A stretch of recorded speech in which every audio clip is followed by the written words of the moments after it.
Aloha mai kākou. My name is Alapaki Nahalea. I'm the director of this beautiful and wonderful Laupahoehoe Community Public Charter School.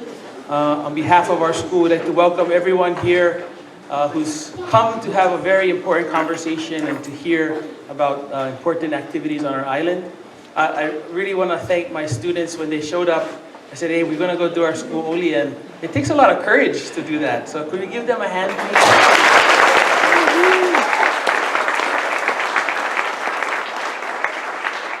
I'm really proud of them because learning those kinds of protocols and how we greet guests is something we're trying to reinstill at this school.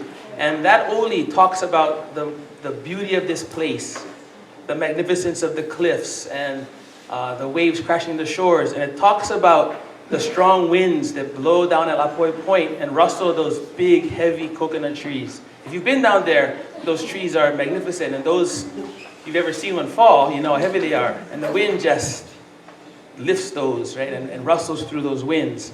I thought that was a good visual for our conversation tonight because there's a big wind across our land, right? And a lot of perspectives about whether it's a good wind or a bad wind. Regardless of where you stand, that wind is moving our community. It's a testament to those of us who are here and whatever side you're on, great passion about this issue. So when we were asked if we would host this conversation, you know, a lot of folks would feel like, gee, do you really want that kind of controversy at your school? And our answer was, of course you do. That's what schools are supposed to be about. We can come together and have conversation so that we can lift our communities up together. In that spirit, and I know a lot of folks will echo this, but as the host, I will ask to remember it's a place of learning. I have students, I have kupuna here, and we need to show them that we can have these kinds of challenging conversations in a very pono way.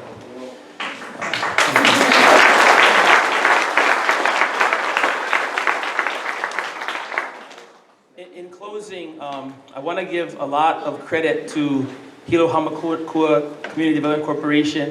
One of the reasons it was easy to say yes is because they're just such great servants of community, hardworking people who bring together these kind of conversations, and they do it well, including they take care of my campus.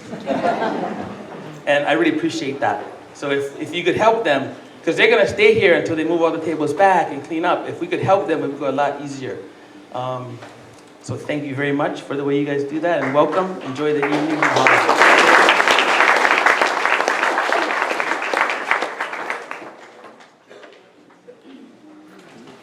Aloha.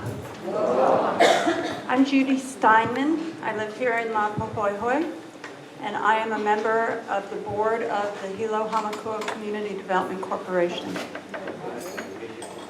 I want to thank everybody who has brought their heart and their soul here tonight.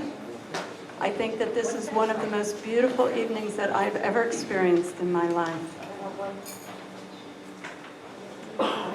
Our director, who is a dear friend of mine, as well as the director of our school, the heartbeat of Laupahoehoe and our communities, asked me if he could speak with me because he knew that I had opinions about what was going on the Mauna. And I thought to myself, not just Paki and I need to have a conversation, but we all need to have a conversation. We all need to bring where we come from to the table. And so this is the table, so thank you for joining us at it. I want to recognize Donna Johnson, our president of Hilo-Hamakua Community Development Corporation, because I brought up this question and Donna said, of course we should do this. So thank you, Donna.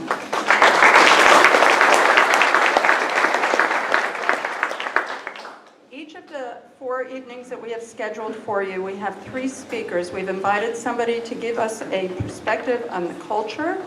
We've invited somebody to speak on the science, and we've invited somebody to either talk about process or regulatory issues or the economy, because of course we're all thinking about the economy. And so, but none of those is really more important than the other. And really, I was hoping that we'd be able to start with culture, but I believe that, is Lanakila here yet? Okay, so he'll be going later. So, okay. Oh, thank you. And so I'd like to recognize Val Poindexter for being here tonight. Val, our councilwoman.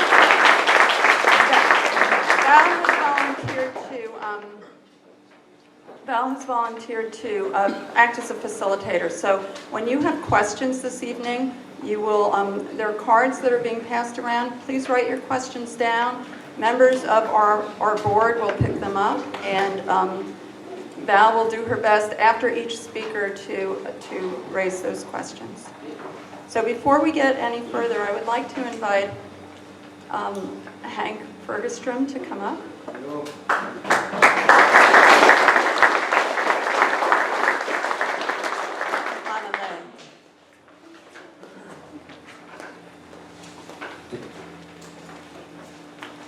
Aloha kako, everyone. I kind of just fell into this. Apparently, Lanakila is running a little bit late. I came to actually just listen, but I've been recruited, so I have to do that. So one of the things that I think is really important is that we get a common spot that we start from. And traditionally, it's we do it with what they call a Himu chant. And in this Himu chant, it's a participatory chant. And so there are 4 responses, and the responses are, the first 2 are the same.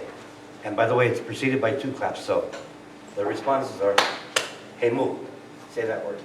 Himu. It has to do with casting out things that you don't want your mind clogged up when you're talking about delicate things as we're talking about.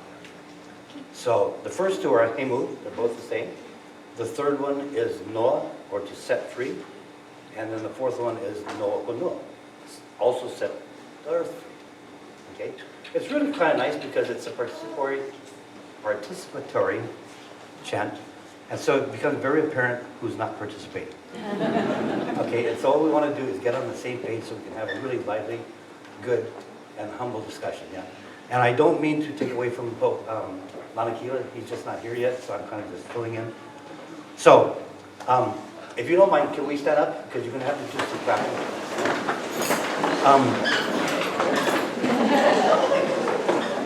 Some of us in the room know how to do this. I'm going to be the lead person, and I'll lead you through it. Those who know how to do it, please help me out. This is a little awkward for me. But I'll go through it, and you can just watch me. I'll kind of give you the signal like that, and you can do the Himu. And say with emphasis, because you kind of want this stuff out of you. You want these blockages away so we can get fresh air. Okay? So anyway, it goes, Himuoia. Himu. Himu na moi inu inu na moi moia na pu no no na ha mea himuoia. Himu. Eli eli. Noa. Iai. Noa. Himuoia. Himu. Himu na moi inu inu na moi moia na pu no no na ha mea himuoia. Himu. Eli eli. Noa. Iai. one more time. He moea. He mu na moe ino ino na moe moea na pu no no na hamea he moea. Eli Eli. Yeah. Nice. Hey, that's great. I think we're on the same page. I guess we can start from here. So I'll turn it back over to you and you can direct. Thank you guys.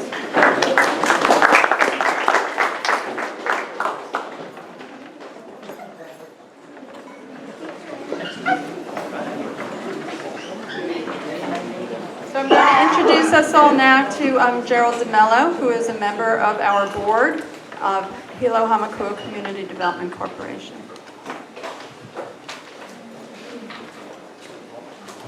Aloha. If you want to follow me with great detail, there is a 5-page timeline for how astronomy and TMT evolved on Mauna Kea. My sense, if you saw the paper, was to give you a brief timeline of astronomy over a 60-year period in 6 minutes. So the paper out there will do justice, more than what I can say. But basically, the question, how astronomy and TMT came to Mauna Kea. Well, on May 22nd, 1960, Hilo was struck with a devastating tidal wave generated by an earthquake in Chile. It devastated downtown Hilo. Waikea town was gone. Hilo was flattened. 60 people lost their lives. On a personal note, a number of them were my classmates. Neighborhoods were devastated. Homes were gone. Jobs and workplaces were lost. My dad was one, lost his workplace and his job. So my sense is, to give you a sense, there was a lot of uncertainty. There was a lot of sadness. There was a lot of loss that people felt. And people were asking the question, what is the town's future? The town had to rebuild an economy. It was within this context that we begin to see people explore the interest of Mauna Kea and the possibility of doing astronomy there. My timeline gives you a better sense. But we go back to 1963. There are two names, Mitz Akiyama and a gentleman by the name of Howard Ellis. Both very dedicated. They sought astronomers to look at Mauna Kea's potential as a site. They were intent on trying to diversify the economy, which was, again, hardly any at all. And many letters were written to a lot of different universities throughout the United States and internationally for them to come to the Big Island and to look at the potential of Mauna Kea. In 1964, astronomer Gerard Kuiper, along with Alika Herring, toured the mountain. And basically, when they went through it, the Board of Supervisors, which is today's County Council, did in 1964 Resolution 361, which on my timeline, I have all the footnotes so you could go to and look at the documentation. But basically, what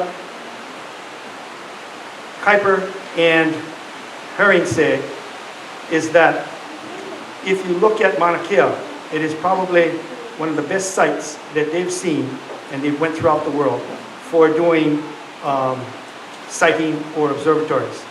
So what happens in 1964, the state legislature, again, Legislative Reference Bureau, they pass SRC 16, which gives the legislature and Governor Burns an opportunity to boost the economy by placing a road, money for a road up to Mauna Kea, which starts in 64. In 68, Mauna Kea Science Reserve and DLNR grants University a 65-year lease, authorizing UH to use the Science Reserve as a scientific complex. Then we have a 30-year development of astronomy in Mauna Kea, starting in 1968, where you form the Institute for Astronomy, and you have Harvard, Caltech, NASA looking to see if there's potential here. And then from 79 to the mid-90s, you have Canada, France, you have United Kingdom, you have NASA, Infrared Telescope. In 1980s, you have Caltech, you have Maxwell Telescope, you have the Long Base Line Array, And in 1990s, you have Keck 2, Subaru, and Gemini, and the Smithsonian. So you have this infrastructure in from 60 to 68, 68 to 1990s when the telescopes come in. And then around the year 2000, the community gets a little disenchanted with the way things are being done on Mauna Kea. There's no management. There's nothing happening to bring this whole thing together to balance the different interests. So an audit comes in, and basically, as a result, the community, the legislature directs the university to do a master plan, which is being done. And basically, the audit says that you need to develop a new master plan, and you need to look at areas suitable for astronomical development, where there are no build zones that needs to be acknowledged. You need to hire rangers. You need to control the thrash. And I was up there before the management, and I knew that what the thrash was like. It was incomprehensible. And then you needed continuous community input, and then you called for rules managing the public access, and then, of course, the master plan for the science reserve. So through that, the Office of Mauna Kea Management, OMKM, was formed, Mauna Kea Management Board, Community Board, and then a volunteer Native Hawaiian Kahukumana Council was also formed. So that's roughly looking at the year 2000. In May of 2010, TMT makes a decision to come to Hawaii. In March 2010, the Board of Land and Natural Resources approves the sub-plans for the comprehensive management plan, which means you got to address certain things, which I believe Stephanie Nagata will talk about this evening. And then you move throughout that year, you promulgate administrative rules, including what to do, who has authority on the mountain, access, and then you get into February, the BLNR grants UH a conservation district use permit, and then that's on hold because there's a contested case hearing in February of 2011. April 2011, contested case commences, still going. December 2012, hearing officer receives final findings, facts, and conclusions of law from UH and petitioners for his review for the final report for Department of Land and Natural Resources. In April, Department of BLNR issues the final decision granting UH a permit to build the TMT on Mauna Kea. Again, in May of 2013, petitioners filed an appeal with the circuit court. And so you get a sense for all the dynamics. But I made very simple, some very complex ideas that are on that handout that's at the table. But I want to get back to Mitz Akiyama, and I want to get back to Howard Ellis, who did what they did in the 1960s. I guess they saw astronomy on Mauna Kea as a means to improve the economy. And we're still talking about that. We're going to talk about that tonight or throughout this series. And the idea of workforce development. That's still, a whole perennial issue over the last 60 years. But it's interesting that, and this is a quote, I have it here from the Hawaii Trib, and he's been interviewed. Mitz Aoki's been interviewed in 1991. And if you bear with me, I'll just read this. The Hawaii Herald published an interview with Mitz and his wife, Shizuzo Akiyama, regarding the early days of astronomy on Mauna Kea. Through the interview, Mr. Akiyama shared some candid observations. We learned of the events that led to the first tests on the mountain and the efforts to ensure the development of a science complex on the summit of Mauna Kea that could occur. In the early years, the dream of Mitz Akiyama apparently was met with no opposition. The economic well-being of Hilo was foremost in the minds of participants. While the dream did not manifest because he was looking at a science city as opposed to observatories, he says it has developed into a mecca for scientific research. Now, astronomer Kuiper and Alika Herring were actually the beginning of what was to follow a series of telescopes in the mountain, and their objective, as most astronomies, unlock the mysteries of the universe. Now, notably, in terms of where things are, you talk about decommissioning, and a number of telescopes in that mountain coming forth from the CMP are obsolete. Astronomers say that with the establishment of TMT and the advanced technology, it'll help them upgrade their existing telescopes if you take down a number. And that if you put in place symbiotically this TMT technology, it'll help the other telescopes to upgrade. So without changing their footprint, without requiring any pouring of any cement, you'd upgrade what was there and you take down some of what's there now. So you've got that perspective, the perspective of economy, the perspective of the mysteries of the universe, and then you've got the CMP and the 1990 master report, which talks about the cultural concerns of the mountain and that kind of thing as early as 2000. Well, more specifically, the management plan, the Office of Mauna Kea Management, was established to improve management on the mountain in terms of public safety, the cultural, the religious, the environmental, protection of the EV as designated by the archaeologists, and to manage the concerns on the mountain. It's a journey of how to best balance. And I guess that's kind of like the theme of tonight. So, historically, Mauna Kea since 1960, and if you want to go before that, the book done about 500, 600 pages by Kepa Mali traces Mauna Kea from ancient times right up through. I just took 1960. And basically, going forward, hopefully this kind of conversation that we do tonight, hopefully can find a common ground for science and culture. And I apologize if there's any kind of misstep in terms of those dates, but I did the best I can going through about 6 volumes to get to where we are right now. So mahalo for the evening.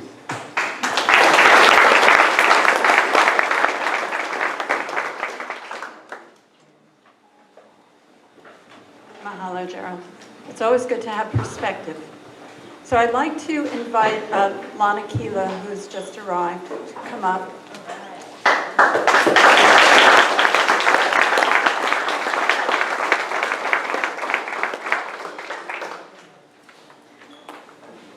Hello. So you can walk with it. But you have to be close. Mai ka piko ka mokua Mauna Kea I ka lana wau I tana hele hele Mahina wawaota vai lele Olo he I ke kani o ki hapu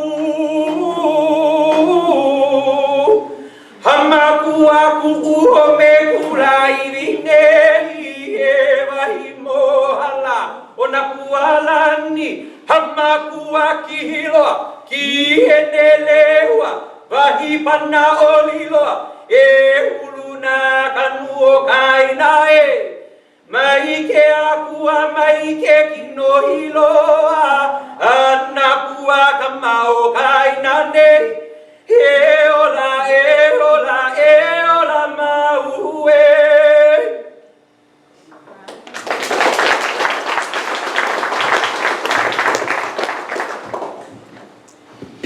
I walk around planning, so.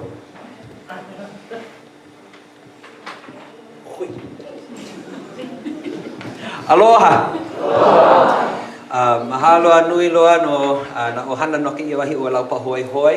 Mahalo for hosting this evening. Yes, my name is Joshua Lanakila Mangauil, born and raised in Honoka'a. I was a student at Honoka'a from kindergarten to 8th grade, and then Kano Ka'aina, the first Hawaiian charter school opened up in Waimea in my high school year, and I moved to there. I graduated in 2004, became a teacher in 2005. And I have been teaching ever since. I came back to my home as a Hawaiian studies teacher for Honoka'a Elementary, Intermediate, and High School for almost a decade. For a short time, I had to move over to Waiakea, in which last year I taught at Waiakea Elementary. That's a big school. I only taught 2nd, 3rd, and 4th. I had 450 students. Lava. So Kalamai, I said I was going to be late, so I hope they never tell you it was a surprise. I told them like a week ago. So, but yeah, Kalamai, just coming over from more meetings, other meetings, meetings with your bosses. So, they're watching. So, Maikai, always Maikai. And so I just wanted to come in and share again. So I was asked to share from a perspective of culture. Mauna Kea. I'm going to start with this one. So, you know, I got plenty of media guys, they're like, oh, where were you? Where were you when they were doing this 7 years ago? I was like still in high school. Yeah. There's a lot of us who are now leading or stepping into this movement now with the knowledge that we were given and that we were trained in. You know, or talk for me. I am a product of the Hawaiian education movement. You guys never know this. Still, even up until the 70s and early 80s, it was still illegal to speak the Hawaiian language in DOE schools. You know that? Yeah. So when people question the Kanaka Maoli as to where were you back then, well, I don't know what they're talking about, because even with every other telescope and development in the mountain, there's always been opposition. Yeah. But there was a time where our kupuna, they never have that voice. They just went through 100 years of institutionalized racism, where the language is banned. You ban a person's language, you disconnect them from their stories. When their kupuna speak and tell stories, or they hear their pules or their chants, they don't understand it now. Now our chants and our prayers told the history and the knowledge of the places. So if you no longer understand the language, you no longer can access that 2,000 years of knowledge that is held in these stories, that are held in the place names. Yeah? In some ways, yes, we are still blessed. People say, well, you guys blessed. You guys, language is preserved in all your street signs and everything. That was a step, but we are lucky. But you know what? For how many generations didn't know how to translate it? Because they were not allowed to. Yeah? They were not allowed to know their mother tongue in their homeland. And I know right now some people's minds, because, well, I'm just saying, if you guys think like the newspaper's right, what does this have to do with TMT? It has everything to do with the construction job of any kind on sacred lands. Okay? So right off the bat, I just want to put this out there. Like we've said it from the beginning, we are not against the science at all. So all these media out there trying to publicize it that, it's culture against science. That's bogus. Hello, look into our culture. We're very scientific. Go there. Yeah? Extremely. So I'm going to explain an example of this. Looking at Mauna Kea, because right now when people speak science, Mauna Kea, it automatically is astronomy. Well, here's the science of the Mauna, as it was seen by our ancestors here. Laupahoehoe, you guys have a very interesting role in the story of the science of Mauna Kea. You know why this, over there called Laupahoehoe? Comes from the goddess of the mountain. Yeah? I'll let you guys look that one up. This is your guys' place. I gotta tell you a different story. Mauna Kea. I'll give you a nutshell. That's all I have time for. The mountain of Wakea. Wakea is the sky father, the great expanse of heaven. Okay? Mauna Kea is the place where Wakea and Papahanaumoku, the earth mother, where they came together. And born from this union where they come forth, Hanau Hikiki Mauna. Born is the mountain child of Wakea. Now I see plenty minds looking at me, science minds say, well, that's not factual. Well, you know what? You was there 4 billion years ago. No, you wasn't, so what does it really matter? This is our molelo. And this is the one that we can connect to, that gives us an understanding and a relationship to our place. Because further in this molelo, after the mountain and the sky is born, from the union of the sky father and the earth mother. Yeah? Continuing with this, you hear the mo'olelo of the birth of the islands. There's the birth of the star mother. Okay, now I'm going to throw this one out there. You guys saw the video of that that professor at UH Manoa a couple weeks ago and take up the first 10 minutes of her class just rah, rah, rah, at all her students about how important the TMT is. And when the one local brother just said, Kalamai, we don't have the same opinion, she was like, you have to speak this story to this. Because she says, you know, you guys need this because your ancestors didn't know this. You know, did you know that our bodies are made out of stardust? Your ancestors didn't know this. Let me explain. Wakia no he papa hanau moku hanau hawa ihimoku hanau mau ihimoku. Hoi ho wakia no ya ho ho kulen hanau moloka ihimoku halana lana ikaula himoku. Lili o pupu na lua papa ya ho ho kulen hoi ho papa no ya wakia. Hanau wahu himoku hanau ko ihimoku hanau ni hau himoku. He ula o ka ho lave. No ho ho wakia ya ho ho kulen wa hanau mai ka wakia kiki moa he kiki alu alu halo na kakainoa. Maki wa kiki alu alu la kanu ia I hola mabahu o kikalo o ka hale ila no kelepa mo hope iho. Ulu mai wa kikala kalon. O ka lau o ua ka lau a kapaia o lau kapalili o ka ha o ua ka lau a haloa. Hanau mai hiki ki ho. Kapalako I kona inoa maka ha o ua ka lau a haloa. Nana mai ko keau nea pau o haloa hoi. Ike ia mo olelo.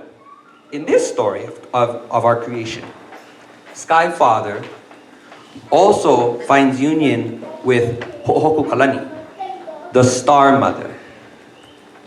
And from this union, a child is born. And from this first child that was born, though, they say his body was alu alu. Yeah, it was not completely developed, and so wahala, the child was stillborn. And when they buried this child into the honua, into the earth, from this grew the first kalo, the first taro. And this mo'olelo haloa, the long stalk and the quivering leaf, haloa nakalau kapalili. They had one more child. Wakea and the Star Mother, Ho'ohoku Kalani. This second child was the first Kanaka, the beginning of the human race, the lines of man. Okay, now, right there is your understanding. We come from the stars. Yes, we do. The human line comes from the Star Mother. So, tell us we didn't know this. Okay, that chant's like 1,000-something years old. I think we knew it. Yeah? Was it so important that we have to dissect it to death? No. We understand the relation. And that now, to that mo'olelo, teaches us how to live on this honua. Because in the mo'olelo, Papahanau Moku is the mother of the Star Mother. So we are raised by our grandmother, the earth. So in this mo'olelo, what does it teach us? How do you treat your grandmother? You know how grandmothers are. They give and they give and they give and they nurture and they take care. So what is your relationship back to your grandmother?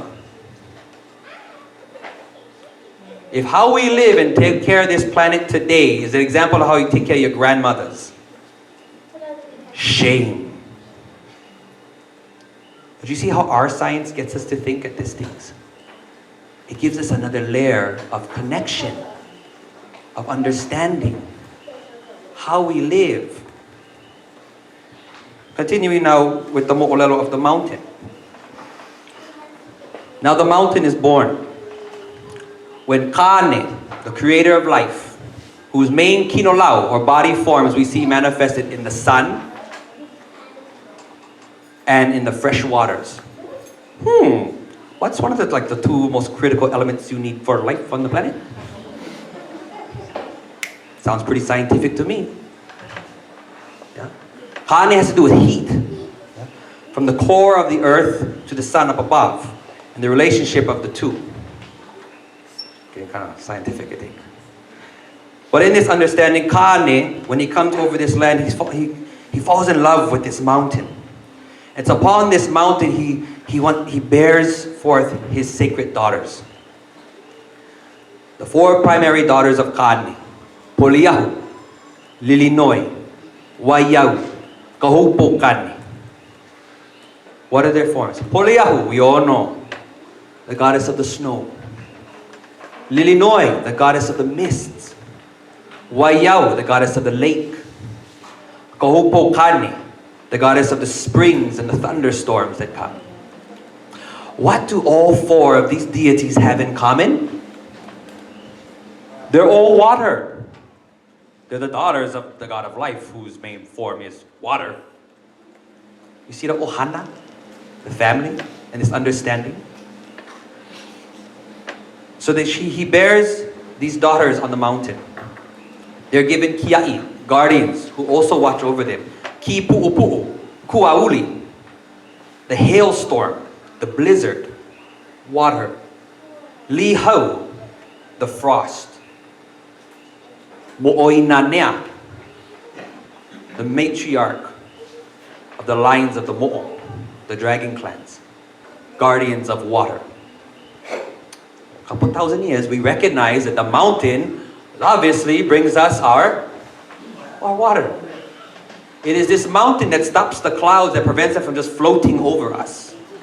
It is the mountain that captures it, that slows it, that compresses the clouds to allow it to rain here. It is the mountain that slows it to the point that it will rise up. It is the mountain that during the makahiki season, when the storms shift and come from the south, comes over. Ko'opo Kane does her work of pounding the kapa on Hualalai. When you hear the thunder on Hualalai, most often, right after, you will see the snows come to Mauna Kea. Now, some things that they like to call us liars about. You know what the protesters are saying about the water, affecting the water, is false. They're lying. And so, have you guys ever had a comprehensive hydrological study on the mountain? No. There has never been a comprehensive hydrological water study on Mauna Kea. So operating, really, as they say, we've done the study. You're operating on small little water experiments. So reality, moving into this without really knowing. Okay? Above a certain elevation, there's hardly any water falls in that area. I don't know, I've been in there for a while. It rains quite a bit. And even with the smaller snow that we have been having for the past while, this was actually some pretty good snow this past year. Still hasn't come down like what I remember as a kid, but still has a lot. And when you walk through there, when you see that snow, a couple feet thick all over the mountain, that's millions of gallons of water. Don't tell me no water no come to Mauna Kea. The ahupua'a that Mauna Kea sits in is called ka'ohe. This ahupua'a is the largest ahupua'a in the whole Pai'aina. You can fit some of the other islands inside this ahupua'a, this land division. Ahupua'a is a land division. I don't know if everybody is checking. It's an unusual shape too. But the beginning of this ahupua'a, looking back at some of the early maps, begins down by Pauilo. So Hamakua, it's very important to us, Hamakua. It begins as a very narrow ahupua'a that comes up from the cliffs. Then suddenly, once it gets up high, like Pauilo Mauka, it expands, huge, encompasses most of the mountain, and then comes back down and goes off toward Mauna Loa. You gotta learn how to understand the language. See, now if you don't understand the language, because you're not allowed to, I'm gonna beat you if you speak your tongue. That's what we came from. You're not gonna understand this. We're blessed that we've been given that opportunity to learn this thing. So ka'ohe translates to the bamboo. Bamboo is another kinolau or body form of the god Kane, element of water. Plants of nodes with nodes, ava, bamboo, sugarcane, are all kinolau of Kane. Gotta see how we see it. Bamboo was always used, quite often used as a container for water.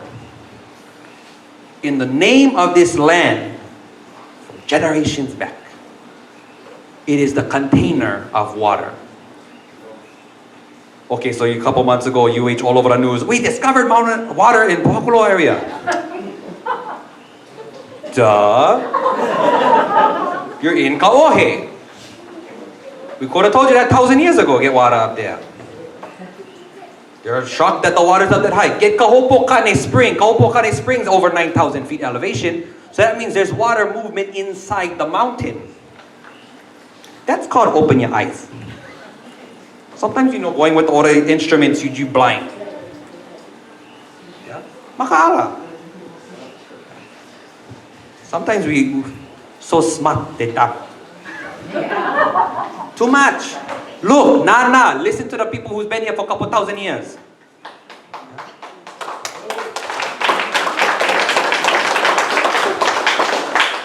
Okay, Coleman, getting a little excited. So when we talk about the Mauna and why it's important to preserve these things, carrying on with the Mo'olelo. In the stories, Kane deemed his daughters to be of such purity, of such divine beauty. The mountain is kapu. No mortal was to go up there. No mortal was to touch Poliahu. That's his baby girl. Okay, dads, you know your baby girl. Same concept. Do anything to protect her, her purity. Okay, a lot of this stuff we untrained. This is a new one. Not a new one. It's a tradition of our kupuna that's been revived too. We call it, it's called makawalu. The term makawalu basically translates to 8 eyes. What does that mean? Okay, we're not just talking about 8 eyes on your face. 8 eyes, 8 perspectives. Look into these things on other levels. What did they represent? What are they teaching us? What does this mean? What is this kapu?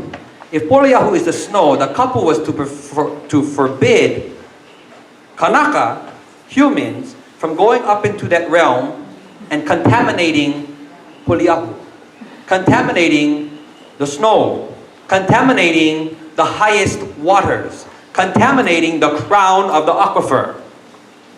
Smart. Right? Because if you contaminate from the source, it's all going downhill from there. It's called gravity. Yeah? So with that Manao, that's why there was a principle taught in the old days why they didn't go up there. Then you have the mo'olelo of Kukahaula.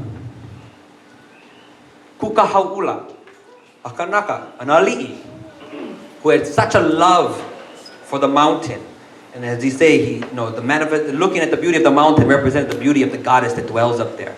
And even knowing the kapu, he went, tried to go up the mountain. The kia'i come and block him, say, no, kapu, get back down. His heart pulls him again, he comes back up again. No, get back down. Again and again and again and again. His enduring love to go up there got the akua to think, you go talk to her father. Now Kane come, he watch, he observe. No, the guy is even more though. No, he's not worthy of my daughter. But even after some time, they say the heart of Kane even softens. And so one day when Kukahaula comes up the mountain, the kia'i open up the path. Ooh. And for the first time, he is allowed to see Poliahu. And for a moment, he gets to hold her. And as he wraps his ahu'ula, his feathered cloak around the goddess of the mountain takes on the colors of the ahu'ula. The reds, the pink, the orange. Holds her for a short time and then the kia'i comes and says, you must leave. Kane will allow you only very limited time. I say it's like total daddy status. It's only when he's close to the ground, he's watching. So only at the sunrise can he come. But when Kane gets high, he must leave. When the sun comes down, he can come. But then he must leave. For me, this mo'olelo represents the kapu of how man is allowed to access the mountain. Very respectful manner to the goddess. And even still, just for a short time. Get up there, do what you gotta do, get out. In all reverence and respect to Poliahu. What does that mean? Humans! Okay, we can open up. Compromise. The compromise was made then. Where our Kanaka was able to go up very quickly, gather maybe the ko'i, gather some vai, sometimes the hau. That hau is used for medicine, the high waters. Very respectful always to the goddess. and then you must ho'i. Yeah? Keeping the place intact with full aloha to the goddess. What does that mean? Don't linger on the mountain. Do not go up there without acknowledging what the mountain is for. It is the home of the goddess, the home of the water. Yeah? And right now, so what's really spearing this and moving this is, okay, you see, right now, what's basically happened, a lot of this movement is led by most of us who are in our 20s and our early 30s. And the reason for that is because we have watched our kupuna and our makua bash their heads against the wall for years, trying to take care of our aina, fighting this corrupt system that allows all these kind of things to slip through for the promises of money. 13 telescopes on the mountain, every single one said they're going to help our economy. Okay, those of us who actually live here, $1 a year. $1. I don't even have to explain it. We live here, you see the effects of it. They had 13 chances already. 13. Not that we gave it to them. No. Okay. Not that our kupuna gave it to them. Not that the laws were properly followed for them to even be up there in the first place. So, for myself, I step up because I feel that's my kuleana. Why? Because if I'm going to live in the shadow of this mountain, if I am going to drink the waters of this aina, then I have responsibility to take care of these resources.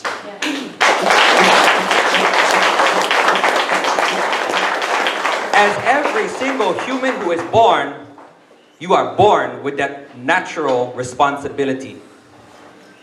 How dare you enter this realm and think that you're only going to take for yourself? And that is what is happening around the world. Why is this movement getting so much momentum? Because this is not the only place this is happening. All over the world, if you pay attention outside your own property. It's a trigger word for me.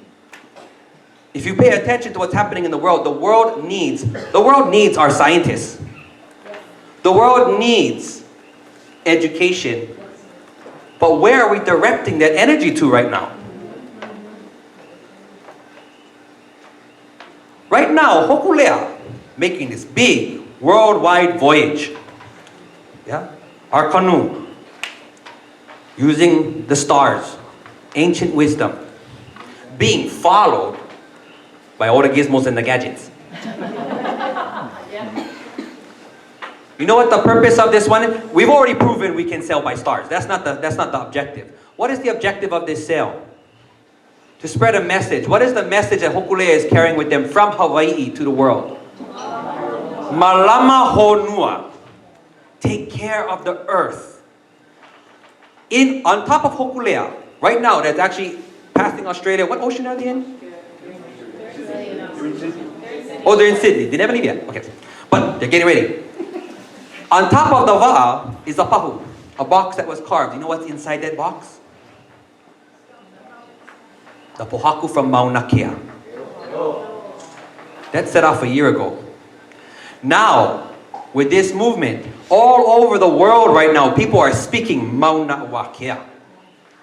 So now before the pohaku even get to these places, they might already know Mauna Kea. Because look at the message that we're trying to share with the world. To take care of the world. Why? Because we forgot our responsibility.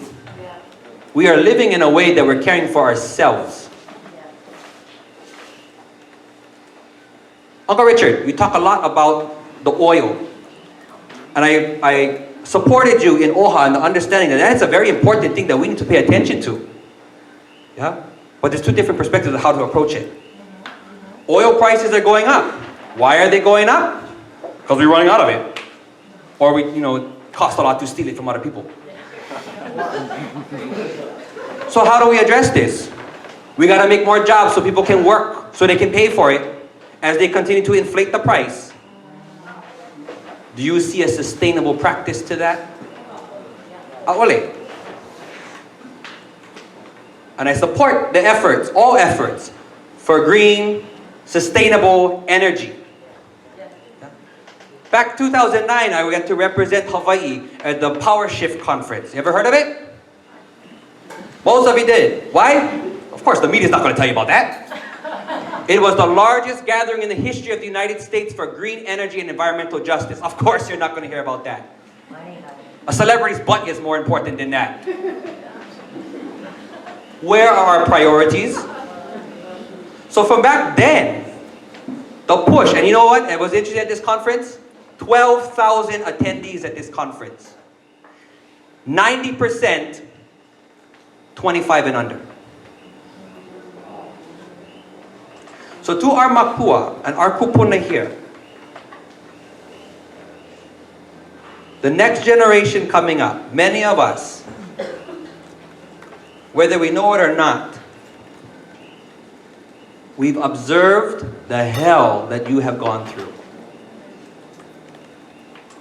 We have observed the inflation of all these things that makes life harder and harder and harder. Some of you guys don't know what I'm talking about because you guys kind of live a little bit more luxurious. But those of us who actually live here, especially along Hamakua coast, yeah, if we didn't get them to change the zoning laws on the land so you could put a house up there, you know, living way over here, gotta drive all the way down to what? The hotels for jobs. Right? Because it's been programmed into us that that's the only way you can survive. You gotta make the kala. Here in this massive agricultural communities, we don't have too much farmers. Why? Because the education system teaches us that that's a low-level kind of job. Ole. You see how successful Uncle Richard is? Agriculture. Feed the people. But what happens here? Most of everything that we grow here, we ship them off someplace else. Now some already people think, well, we're not here to discuss that. We're here to talk about TMT. Okay, now there's a difference. The Kanaka see the interconnectedness of all things. Makawalu, the term makawalu, to see things perspective, multiple perspectives, one thing. What animal get 8 eyes? The spider. The spider weaves a what? The web. The web that sees the connection to all things. What's happening up on our Mauna is the last straw. As it was just shared and some of this stuff, yes, there's been a long history of mismanagement of the Mauna.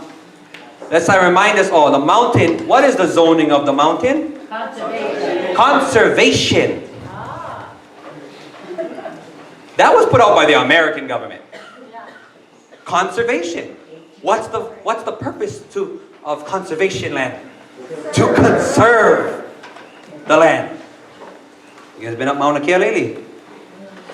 Could you look over that viewplane and tell me that that's conservation? It's development. Looks like a bloody city. Some of the biggest buildings on the island are up there. I would still like to find the scientist or whoever that was in BLNR who can explain to me how that does not permanently alter terrain. Let me quote myself. Are you Pele? Part of conservation law is whatever you build in the area, you need to be able to restore to 100% back to its natural state. You guys stay blowing up things. We got the pictures. They went dynamite the pu'us. How are you going to fix that? You cannot. TMT, the building is what, 1.4 acres or something like that? And the footing underneath, what, 2-3 stories deep? Can somebody explain how that big of a hole does not permanently alter the terrain? Okay, so in the next couple of weeks, we're actually developing a lot more of these community information stuff, but we're going to be bringing out artifacts. That's one of the tactics that we use, that I'm shocked that it's such a thing that gets them scared. It's called showing the truth. Airing out all the dirty laundry. I told them right in the governor's office, if you're hiding something, you better run for the hills. Because you know what? A lot of our generation, we no more political filters. Yeah? I am not bound to, this guy's got to run for office next year, so we're not going to say nothing. I'm not pointing at you, Auntie. But, yeah, I know what I filter. You stay playing that kind of games, we're going to sniff you out. Why? We're upholding law.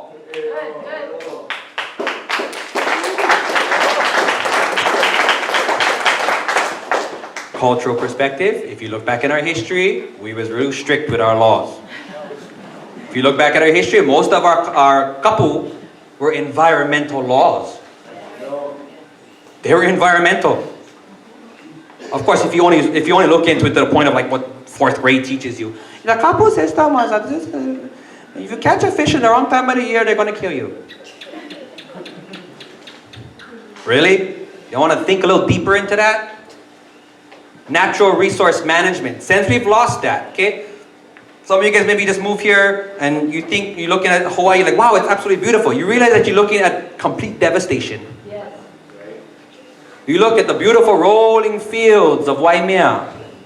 100 years ago, that was, well, maybe 150 years ago, it was forest. 90% of our forests are gone. All the forest that should be there wrapping around the mountain, it's your watershed. Okay, so. Okay, bring me back here a little bit. Thinking. Okay, so. Had a good meeting today at the UH with President Lassner and Chancellor, and we had DLNR in there, and we had Governor's Office in there, and all the big wigs. Uncle Henry Gurka, TMT. I'll go meet with him later. You know what they're talking about? How to take care of the mountain. Why? Because they know we failed. They failed. After 30 years, they're still not taking care of the mountain. And that they're asking, how do we, what is pono, what is pono stewardship of the mountain? After 30 years, you're still asking that. So if they gotta ask, that means, that tells us all right now, they never pay attention. They have not paid attention. So after 30 years, they're still asking, what is pono conservation or stewardship? One thing is abide by the law. If you're going to take on a lease of conservation land, your job is to uphold the zoning of the land that you just leased, which is conservation. From day one, when university got the lease, what did they do? Develop. Then you lease the wrong land. If your goal is to develop, that's the wrong land. That's conservation land. Yeah? So we're here to uphold law. Yeah? Okay, so I'm just going to address a couple more quick things. Is there a timer for me? I'm not, I can go on. Okay. Like I said, like Mahavalo, the web is connected to plenty different things. He's gonna come take my class. Right? A couple of things I wanted to address. A lot of stuff that's out in the media right now. And I'm gonna put that one thing out here. We know that there's already been a PR firm that's hired and everything. Anyone in this room got the call from Massachusetts with the poll? You got it? Auntie Puakanahele got the call. How's that? She was telling us about that. And first thing you're like, oh, what do you think should happen to all the young people on that mountain, that are doing that? And she goes, I love them. And she was saying, the lady was like, I didn't finish the question. She goes, I love them. That's all you gotta know. But I need to finish the question. If you're not gonna listen, that's my answer already. If you're not gonna take my answer, hang up. And she hung up. You can just hang up at Auntie Puakanahele. Woo! I tell you, that girl better watch her butt. So yeah, there's huge dollars being spent to bash us. Okay? PR. Right now, you're looking at the violent, militant. Stand up real fast if you've been to the mountain, to defend the mountain. And there is the horde of angry Hawaiians.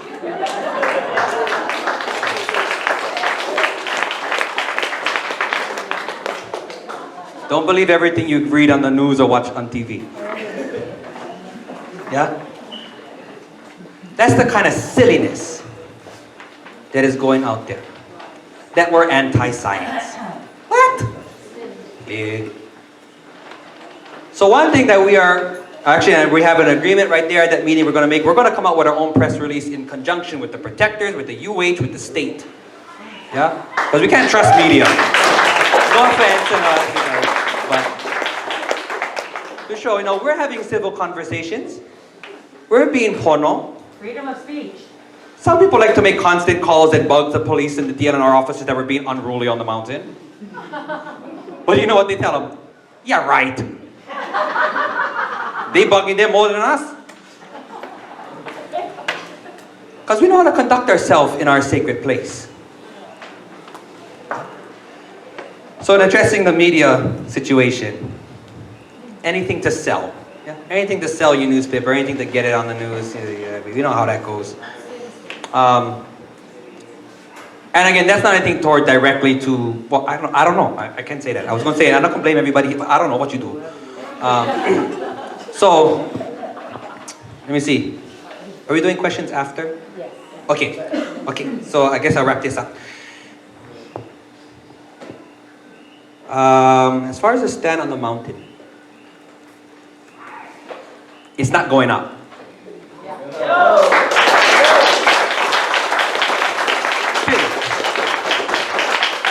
With that, this is what I shared today, and this is the conversation that we are having, and I've posed it out to everyone who wants to call themselves a protector of the mountain. We need to realize, yes, we are stopping something. So when we're going to stop something, we need to look at everything that, yes, it would have provided some jobs. Yes, it would bring some money to our economy. Kind of just crumbs, but some. What else did they say? And they'll be able to see things that happened 13-something million years ago. Meanwhile, back here, Auntie's still starving down the road. So, with that, this is what we're posing out to all the communities. Laupahoehoe, Hamakua, all over. Start getting together. Start identifying, as we look to Mauna Kea, which is the pico, an understanding of the pico, that focus point, that energy, that mana. Yeah? Look to the pico, and what's happening here, we're identifying our natural resources, our sacred space. And you know what? The sacred space, the reason it's sacred is because it gives us life. That's why it's sacred. You cannot mix up Hawaiian spirituality with other religious practices. It's not the same. When we talk about gods, it's not the same than what most of you guys are used to, especially if you come from outside. It's not the same. It's not to say that it's wrong. It's just not the same concept. That's just the only word in the English language they could find that kind of gets close to what the term akua really talks about. Akua, of the spine, of the back, the support. Whatever gives life is an akua. So why we take care? Why is the mountain sacred? Because that's where the akua dwell. That means that's where the elements that bring us life dwell. Okay, I was wrapping this up. What was I going to say? Sorry. Finish the thought. I think I lost it. Oh well. Okay, so. Wait, I had it. Oh, yeah, so the final thought that we're putting out to the communities, to look at your own areas. Pay attention to your area. Identify your natural resources. Identify your sacred places. The people of the place need to come back to being the stewards of that place. You want to call it your home? You take care of it. As community, how are you going to malama your honua? How are you going to take care of your home? How are you going to take care of your place? That's the first conversation that we are putting out to everyone, all over. People of the place need to start coming back and being given the opportunity to be the managers of their place. Not some dude in a suit sitting on another island tell us what to do. As it has been proven, and all I can say to sum this up is, look around, and really look into the health of these islands. It's a great example of the health of our world. And that is where our generation is starting to put our foot down and say, enough. Okay? So that mahalo nui no kakua pao e kasi.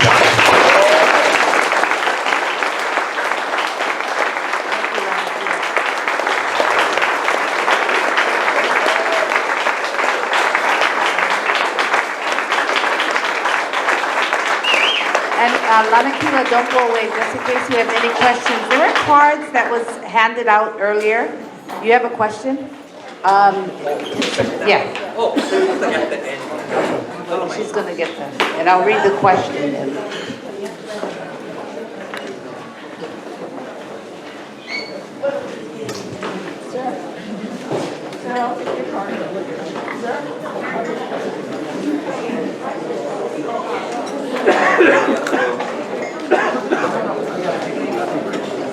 Okay, so, okay, I'm gonna ask the first question, okay? Would painting the telescope in camouflage help? The idea is to make them so they can't be seen. They could print the present ones. So I guess with the painting... Paint the present one. Would painting the telescope in camouflage help? I think that's the Main question. question. Everyone else want to give that one an answer? Okay, I'll just say it here. If you grow a big tumor on your shoulder and you paint it to match your skin, does it mean it's not there? Lava, that's all we need. And then all I ask is that just be respectful of each other. Okay? Thank you. Thank you so much. That's just who we are. Okay, is the real reason the TMT is being protested is because of the, is that a V1893, oh, the overthrow, the 1893 overthrow. I don't know what that overthrow. Yes. Yes, I actually wanted to address that too. The reason for the protest or protection of the mountain is not because of the overthrow, but the reason we're having to do this to protect the mountain is a symptom of the 1893 overthrow. Right there, and how I answered that, you realize I've never really been a Hawaiian sovereignty or kingdom person. Not that I didn't support it, but that wasn't in my learning or in my movement. I was learning who I am first. For myself, seeing that come forth is what I'm also seeing as being a tool to help us protect our mountain. As we said, just like I gave you everyone that the idea to try and to take care of your own home, that's what we're seeing. The reason why many of us as Kanaka Maoli and people of this land from generations back are having to fight constantly from Koho'olawe, Makua Valley, Pohakuloa, all these things. The reason we're having to fight is because we don't have the opportunity to govern our own homelands. Yeah? As it's rightfully our right to govern our own ancestral homelands. So that's for myself, the reason for the movement is not because of the overthrow, but we are in this because it's a symptom of the overthrow. And to restore our right to govern our own homelands is a great tool for us to be able to do that and take care of our own homelands.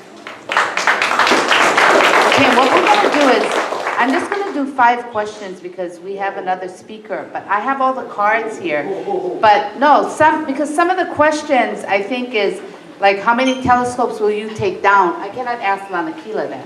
You understand? So some of the questions are not for Lanakila, but are overall questions that I need to pass on to our HHCDC to get answered, and somehow, I don't know if all your emails are on the sign-in sheet out there, or some contact number or way to email you for some of the answers to these questions that we may not be able to answer. So there's this one part that says, for Lanakila. What about the locals that go up to visit the snow? Are they not contaminating the snow water cycle? Aye. And you know what? That's a symptom of not knowing culture. That's a symptom of not understanding these things. So that's definitely something we need to look at. Yeah, that's something that we, even us, I was, as a kid, we went up the mountain, we played in the snow. Does that mean that it was pono? No, but neither is bulldozing the mountain either. So we're learning. Yeah, so that's an understanding. Yes, that is something that has to be addressed. I believe that to myself. Just as take lava rock from volcano, you shouldn't be taking snow from Mauna Kea. Yeah, and that's something we've all had to learn in time. I just have one thing to help with the questions. Know that this is not the only series of talk stories that are happening. We've been doing these for 2 weeks already, 3 weeks, all over the different islands, and we're continuing this. We're looking ahead for the next couple of years if we have to keep these community talk stories happening. So if you never get to your question tonight, don't get humbug. Come ask at the next meeting. Like I said, I'm hoping that they will address some of the questions here that are not able to be answered. What about Liho lifting the kapu system because it was considered oppressive?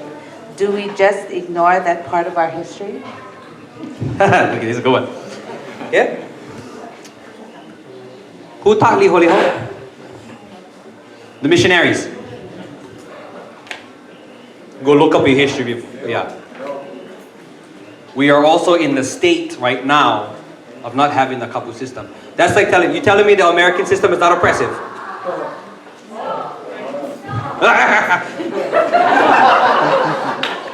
Yeah.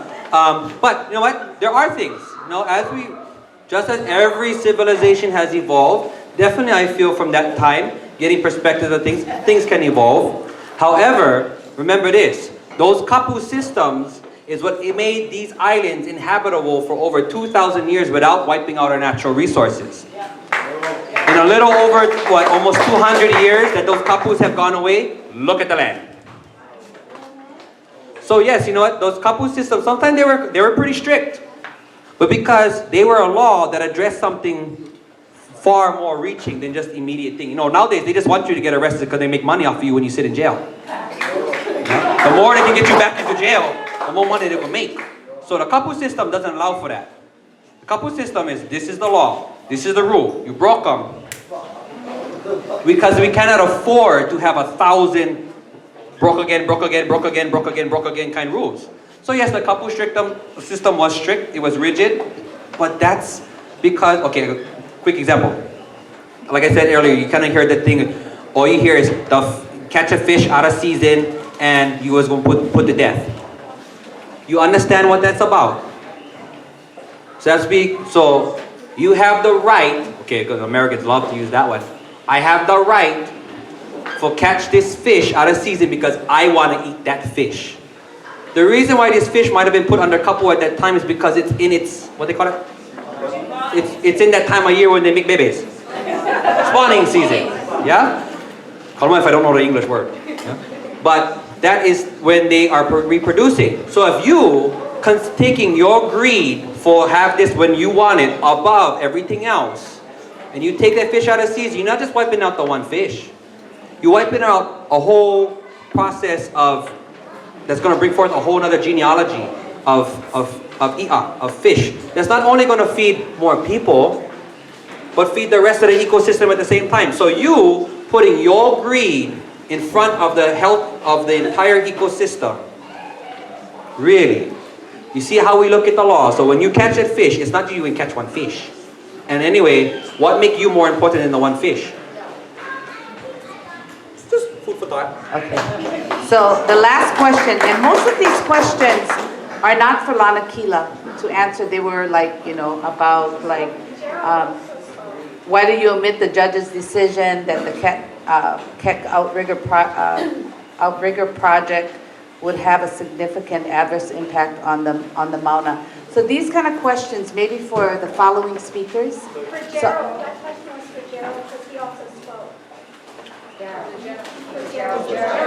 Oh, Gerald, okay, so maybe later, because the way it's going is, we weren't doing questions for Gerald, but the speaker is here. But again, like I said, I'm gonna give this to Gerald to keep looking over. Last question for Lanakila. Hydrology studies were done and the telescopes do not affect the water cycle. If that is not true, tell me how exactly do they affect it? Okay, good one. Well, yes, it's not true. They have not done an extensive study. Yeah. The one study I heard about, they checked around one pool. They went down to Waikiki and checked the spring and didn't find. Oh, it's good. Okay, you know how much springs come out of this mountain, all the way around. Yeah, and there's a lot more areas. So they have not done an extensive. You can go look it up. They haven't done it. Okay. Ways that just some thinking can answer that. The idea of how it catches the water, it's called percolation. It percolates into the ground. That's how we get our groundwater. Lava is porous. It gets down. It goes in. So it has to go through its whole process coming through the aina. Yeah. So if there's contaminants inside that, it's coming down through. Perhaps, maybe, yeah, we might not see the contaminants come up because, like, I know they did the study on the springs in Waipio, and the water that's coming out of the springs down there is water that fell like almost 8,000 years ago. So we might not see the immediate contamination, but our kids might. Yeah. So it has to do with percolation coming down to there. Then you have top runoff. Yeah, all the tar, everything from the roads, anything like that, washes down like that way. I just want to address the one thing that in the TMT plan they talk about, again, I talked about that, yeah? Okay, yeah. Thank you, Lanakila. For those of you who are so inspired by the culture, know that Lanakila is helping to open up a cultural center. Is that what it's called? Yeah, in Honaka'a. So keep an eye out for that. Okay, so our next speaker is Paul Coleman, and he'll be speaking on science. So how about a hand for Paul?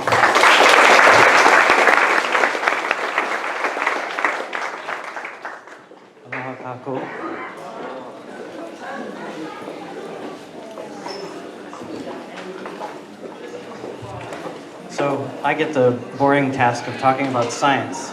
So I won't be as interesting as Lanakila, and I won't take as long either. So let me just start by, first I would have chanted my mo'oku au hau, but I know I would make a mistake in the middle of it, so I have to, instead I'm going to go with this modern high-tech way of doing it. So my name is Paul Coleman.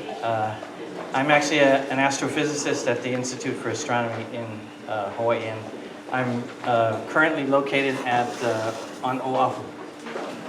Let's see if I can get this to switch.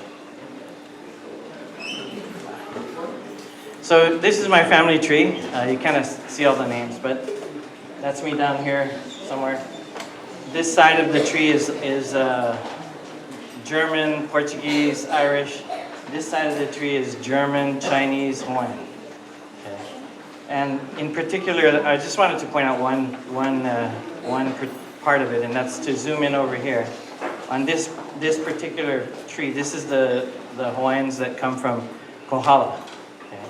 And right here, my great-great-great-great-grandfather was Hupak Singh. So I am indeed Chinese. I look very Chinese too. But just like all of us, we're all poi dogs, so we all have so much of everything in us. And the reason I'm pointing this out is because, not because of Hupak Singh, he's a good story. And he also was one of the guys who ran the sugar mill in Hilo for one of the Kamehamehas. So that connects back to this island in a nice way. But it's because he married Meli Makini, and Meli Makini, you can trace her back, you find out that she's part of the Kalakaua line, okay? And being part of the Kalakaua line means that then you can trace the Kalakaua line back to the Big Bang, okay, through the Kumulipo. Now, I happen to be a cosmology guy. I'm interested in the large-scale structure of the universe as a whole. And so I can go to a conference and I can say, hey, I can trace my genealogy back to the Big Bang. Okay? And so this is the sum total of the personal part. Besides one other thing, which I'm going to give you a little bit of perspective. I first visited the summit of Mauna Kea in 1972. How many of you guys were alive then, right? It's great to see the young people really involved because they weren't there from the beginning, right? But they're catching up. I went to my first observing run on the mountain in 1986. Okay? So I've seen it go from a place where everything was closed off, you weren't allowed to go up beyond Hilo-Hamakua, to the current state that it's in now, where everybody can visit if they want. And preference is given to cultural practitioners. I would also like to point out that my tutu taught English in elementary school. Okay? The twist is, she taught it to native Hawaiian speakers. Okay? That doesn't happen anywhere in the world now, right? Nobody teaches English to native Hawaiian speakers. We're talking about speakers who are learning through going to school. And unfortunately, when I was in school, we didn't have any schools where I could go and learn the language or learn the culture. So I was playing catch up myself, just as we all were. All right. So I just love this picture because it shows the islands. Rudely interrupt, but can you speak a lot louder? A lot of people are having a hard time hearing, or can we? Do I have to go like this? There you go. If I do, it'll sound like God. How about if I could just yell. Okay, then I'll keep trying. And I have this habit of when I get to a joke, I sort of trail off and be quiet. So my students complain about this all the time. So I'll try my best. And by the way, I don't mind if you fall asleep because this is science after all. So unless you're really into it, I won't feel bad. You're so kind and such a liar. So the reason I like this, I don't care about all the we got this in Maui and in Hilo and Maui, and it's just that it shows the interconnectedness between the islands. Yeah, if you look at these views, you can see that in fact the islands are all connected, right? So that's kind of a cool kind of interconnection thing that I like. It also shows that some of the old large volcanoes just sort of went into the ocean, right? And if you go over by Oahu, you see the two huge volcanoes that used to be there that are now the Ko'olau and Waimea, Waianae ranges, yeah? Anyway, so I just like that, so go on. Then I'd like to show this because this just kind of shows where the evil Empire telescope is going to go, right? Over there on the northern plateau, right? And also, one thing about this picture is, by the time that telescope is built, I think 3 of these might possibly be gone.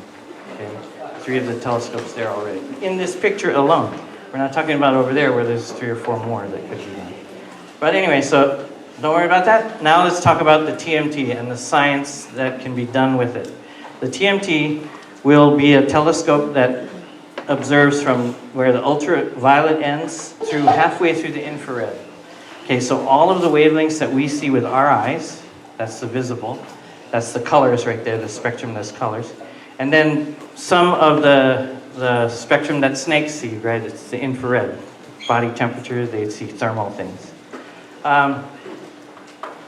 There are many telescopes, some of them only observe in the radio, okay, on Mauna Kea. Some are more dedicated to the infrared rather than the visible, but they all have different wavelength ranges. So TMT is going to be those wavelength ranges. The reason why the TMT wavelength ranges go this way is, imagine this pink thing is a mountain. It's actually how much the atmosphere absorbs radiation. So you can see that, thank goodness, it absorbs all the UV radiation because we would be burned, right? That's stuff that will fry us. I'd rather touch with my finger. Anyway, my pointer doesn't work, so now I got to use a stick. Anyway, so this mountain here, that tells you how high you got to go in order to detect X-rays, right? So look, you got to go up to 120, kilometers before you can get X-rays. This line across the bottom here is the height of Mauna Kea.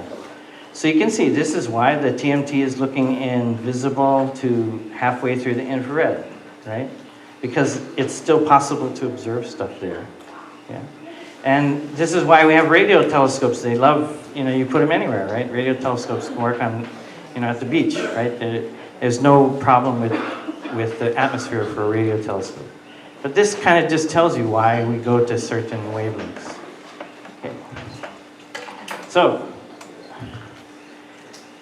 the TMT telescope will take advantage of all of this adaptive optics that's been discovered and worked on over the years. In particular here on Mauna Kea, the IFA actually developed most of the modern adaptive optics systems. And so these are just a few examples of where you take a picture and you make it look better by using adaptive optics to try to get rid of some of the atmosphere that's coming through and hitting your telescope. So you can't really see at the bottom here. But let me just show you another reason why. Why do we go to 30 meters? Why is it important to make a bigger telescope? Well, this is a picture of the Hubble Deep Field. So that's a picture taken with the Space Telescope, floating out above our atmosphere, taking pictures. And in particular, if you look at this one galaxy and zoom in on it, this is the best resolution you can do with that picture. Okay? We all kind of know this now, right? We all have cameras where we can look at the picture. We get this, what's called pixelation. I couldn't talk like this 10 years ago because people didn't have their cameras, on their cell phones. But you can now. So that's the best you can do with the current space telescope. Now, when the TMT comes rolling around, you'll be able to do 10 times better. So I want you to know, you decide whether the technology and the benefits are worth the interruption of the couple, right? But so I'll just give you all the information on the science side, and you can make up your own minds. So this is what the TMT with adaptive optics will be like, and that down there just says that it's about 10 or 12 times better than the current space telescope. And it's going to be about 5 or 6 times better than the new space telescope that they're going to be building. So it will be, in fact, the most powerful telescope on Earth. And paired with the one in the south, that will mean we'll be able to cover the entire sky to these fantastic levels. And do pretty good pictures, too. So here's another example. Here's M32. I think the one on the end there is, this is data taken with Gemini, I think, and adaptive optics from Gemini. Then this is what it would look like on the new space telescope, and this is the final value of what it would look like on the TMT. By the way, this is 5 times better than this, and this is 5 times better than that. Okay, so clearly it will again be a great place for science. Now, what else happens when you get a big telescope? When you get a big telescope, you're able to look at fainter and fainter things. Not just looking at things with better resolution and seeing the details and all that stuff, but you can actually look further away. Yeah? So to look further away, I got to talk a little bit about the Big Bang. And you may or may not know about the Big Bang. It's that comedy show that's on TV, right? The Big Bang. That's okay. This guy's, I really empathize with them because that was my group when I was in grad school. We had a Kutarpali, we had, it's incredible, it's true. And there was always a Sheldon too. Okay, so the Big Bang, what we think happens is, and this is based on scientific experimentation, gathering of data, looking in every direction in the sky. We think that the universe started as a small, very compact thing and then exploded. Now, it did all kinds of crazy stuff. I'm not going to talk about any of this crazy stuff. We could talk about it. It's sort of interesting physics. But the only place where we're going to worry about the universe is right up here. When the universe gets to be, I think the number is 380,000 years old. Because when it gets to be about that old is when you can actually see through the universe. Okay? Before that, imagine this room was filled with smoke, right? I couldn't see anything in this room, and that's because the smoke is absorbing all the radiation, right? When it comes through the room, it gets absorbed on its way to your eyes, and you can't see any further than a little bit in front of your face. That's what that part down here is like. We will never be able to see down here, okay? Don't care how many telescopes we build, we'll never ever be able to see beyond what's called, this is called the decoupling or reionization epoch, where the dark ages started. Okay? We won't be able to do it. The only way we can see it is if some particle from down here comes through. Okay, then we can. So there's things called neutrinos that are around. But no need to worry about that. But the point is, this is the limit to the universe that we'll ever see. Okay? And it turns out that if the TMT works the way it's supposed to work, it'll go right up to that limit. So it'll literally see as much of the universe as is possible to see from Earth. Okay? As is possible to see according to our theories of physics and science. So pretty cool, but okay, so let's turn this to the side because I have a better picture that I like and slide it over a little bit, and this is the better picture. And over here you'll see the Space Telescope, because I actually stole this from a guy at Space Telescope. Actually, the guy at Space Telescope is a native Hawaiian guy who used to be the director of Space Telescope Science Institute. So, of course, he was born and raised in Wisconsin, so he kind of doesn't have any connection to the things we've been talking about today. But, okay, so if you look at the universe in this way, this is the Big Bang over here. Here's the radiation era, and then right here is that decoupling epoch that we will never be able to see beyond. Okay, no way. Because it's like looking in a smoke-filled room. Okay. The first stars were actually, it's called the Dark Ages, simply because at this point right here is where radiation gets free, and suddenly you can look through this room again. Okay? There's a lot of smoke, but you can look all the way to the other end of the room. Okay, that's decoupling. That means that the radiation and the matter have separated, so you can actually look at them. That's called the Dark Ages because there's nothing there giving off energy, right? It's just a bunch of particles, elementary particles, and some photons floating around. Okay, once the photons go by, that's it. But what happens is, as the universe continues to expand and get colder and colder and colder and bigger and bigger and bigger, eventually stars start to form. Okay? So matter crunches together and becomes stars. And we all know what happens with stars, right? We get radiation from them, temperature, warmth, things like that. So that starts happening at this point in the universe. It's called first stars, right? When the first stars are. You go a little bit further down, you'll actually find the place where the first galaxies form. Okay, a little further in time. Not further in time from us, but further in time meaning as the universe grows older and older. So first galaxies are actually closer to us than the first stars. All right, well, because of all those stars and all those galaxies, you're reheating the universe. The universe otherwise starts off as this hot thing and just expands and cools, right? So you would expect it to continue cooling. But suddenly there's stars here that are pumping energy into the system again, and galaxies also. So the universe gets what is called a little jolt of reheating. Now, the Hubble Space Telescope spent a lot of time, I think a month's worth of observing, just looking at one spot in the sky, and did what was called the Ultra Deep Field Survey. Okay. The Deep Field Survey is basically that Hubble Deep Field line right here. That's basically how far Earth-based telescopes can look. Okay. The Keck telescope, any of those telescopes can really only sort of look to here. Okay. But the Hubble Ultra Deep Field Survey points to where the new space telescope will actually be able to look. So the new space telescope will be close to the epoch when the first galaxies were forming. But it won't quite do it either. Okay. Yeah, so this is, by the way, this is the Hubble Deep Field, Ultra Deep Field, and I think it is. I'm pretty sure it is. But if you look at it, it looks just like the nearby universe. There's galaxies, there's weird-looking things, there's spiral galaxies, there's all kinds of stuff that you would see just if you took a picture with a camera outside. So it doesn't look like much is going on. It would be nice to actually quantify that and figure out what's going on. So that's part of one of the plans or one of the programs.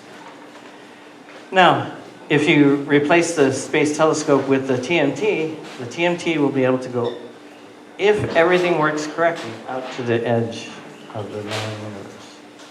Okay? That's incredibly cool because, of course, we'll be able to see the epoch where the first stars start to form. We'll be able to see the way that elements actually work, how they come out. We're all made of star stuff, as we know both from Hawaiian tradition and from our own science tradition, that, where did that come from? Well, this is where the stars are first going to be formed, and this is where we can see it with the TMT. I told my Laupahoehoe and told you how I'm connected to the Big Bang. This is why. TMT, look at this. I get to look at my ancestors, in a serious way. Okay, so here's a bunch of future science possibilities for the TMT. One is extrasolar planets. Everybody's hot for that. The first time we find life on another planet, it's a game changer, right? It literally changes everything we know about the universe. So discovery of new planets, study of the atmospheres, and looking for constituents of life, looking for water, right? Cosmological acceleration. This is something that was seen because of distant supernova, and I'll show a little bit about that later. We look to the edge of the universe, right? Literally the edge of the universe. The first stars and galaxies after the Big Bang. We will also start to look into the mass of the universe, where it is, where's the ordinary matter, where did it end up? Okay, we can look at that. Does that help us? I don't know. Okay, I'm not talking about this. I'm not doing any judgment calls. I'm just talking about the science. So, for example, this is a simulation of what stars forming at a redshift of 10. The redshift of 10 just means very far in the past of the universe. Okay, and you can see this by the way is a simulation of the stars, and this is what the simulation would look like with a 30-meter telescope. So easily detectable. Again, this is the ultra deep field, Hubble ultra deep field, and those galaxies. Go back a second. All these galaxies, there's something like 6,000 in the survey. Every one of them, we'd like to be able to take a spectrum of it. We'd like to do a fingerprint, right? That's what a spectrum is. It's a fancy fingerprint of a galaxy, so that we could understand what's going on there. Okay. Well, we can't. Okay. In fact, down here, this orange strip there is what you can do with the Keck telescope. It doesn't go to faint enough galaxies. Okay. And then this blue thing here is actually where the Hubble Space Telescope spectroscopy will go. But with the TMT, we can in fact get every single galaxy in that survey. Okay, we can get their fingerprint. We can find out what they are. Are they strange looking things compared to what galaxies are here? Or are they a new kind of galaxy? Or are they the same story? All of those things would be very important for a scientist. You can see the formation of giant galaxies. So maybe those are formed by collisions of two other galaxies. So this is a group of simulations. This is actually a real Hubble picture of two galaxies colliding. Okay? We're bound to see a lot more of this as well, because we'll just go back to that epoch, to that time in the universe. And here's just a bunch of showing that these things can be seen as you push it further back in space. So that the last one, it's actually an oxygen 3-line picture. Don't worry about that, just means that it's a special thing that gives off radiation and it's due to oxygen 3. But it's at a redshift that's very far away, more than half the universe. The redshift of 1 is sort of half the universe's distance. So, and you can still, with the TMT, see this. So we can observe colliding galaxies and see whether or not they make new galaxies. There's this cosmic web, which you can't see the TMT down there at the bottom, but the TMT will look at bright sources far away. As those bright sources shine through the cosmic web of material between us and them, we'll be able to look at spectra of those sources and see absorption features where in fact there's stuff, okay, that's been absorbed because you're hitting material on the way to your eyes. So this is an input spectrum. This is what the current 8-meter telescopes like Gemini and Subaru would be able to see. And then down here, which you can't see, it turns out just looks exactly like this one up here. So with a little bit more noise throughout the spectrum, but you can actually be able to completely get back all of the information for these objects very far away and running through this cosmic web, which would be great because what I do is work on the cosmic web. Okay, that's my. Speaking of spiders, I'm the web guy. I mean, if I could find more details about this web, that's what I'm in the game. Okay, Doing the TMT will connect you with the very far distant part of the universe to the current. Because you can use the TMT to step from here all the way out to the edge, out to where the radiation decouples from the matter. So a complete continuous picture. Whereas now we only really sort of have the stuff near us. We only have the nearby universe, and we have this incredible amount of radiation that broke free. Okay, this is called the microwave background. Okay? And since that broke free, it's actually gotten longer wavelength until it's now in the microwaves and lower energy.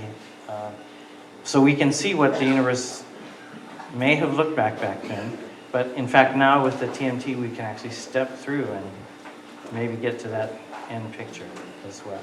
Just depends on whether the sensitivities work out. Protoplanetary disks. I told Mike I'd have the slide of it. But the point is, with current resolutions of telescopes on Earth, we can only do sort of this kind of quality out to sort of the radius that Pluto goes around the sun. But with the TMT, you'll be able to do another factor of 10, so much closer in. You'll be able to look for these protoplanets that are much closer into the central star. Exploring other solar systems, well, I wrote yesterday there are nearly 2,000 planets found around other stars. Yeah, I mean, I looked it up, went on the web.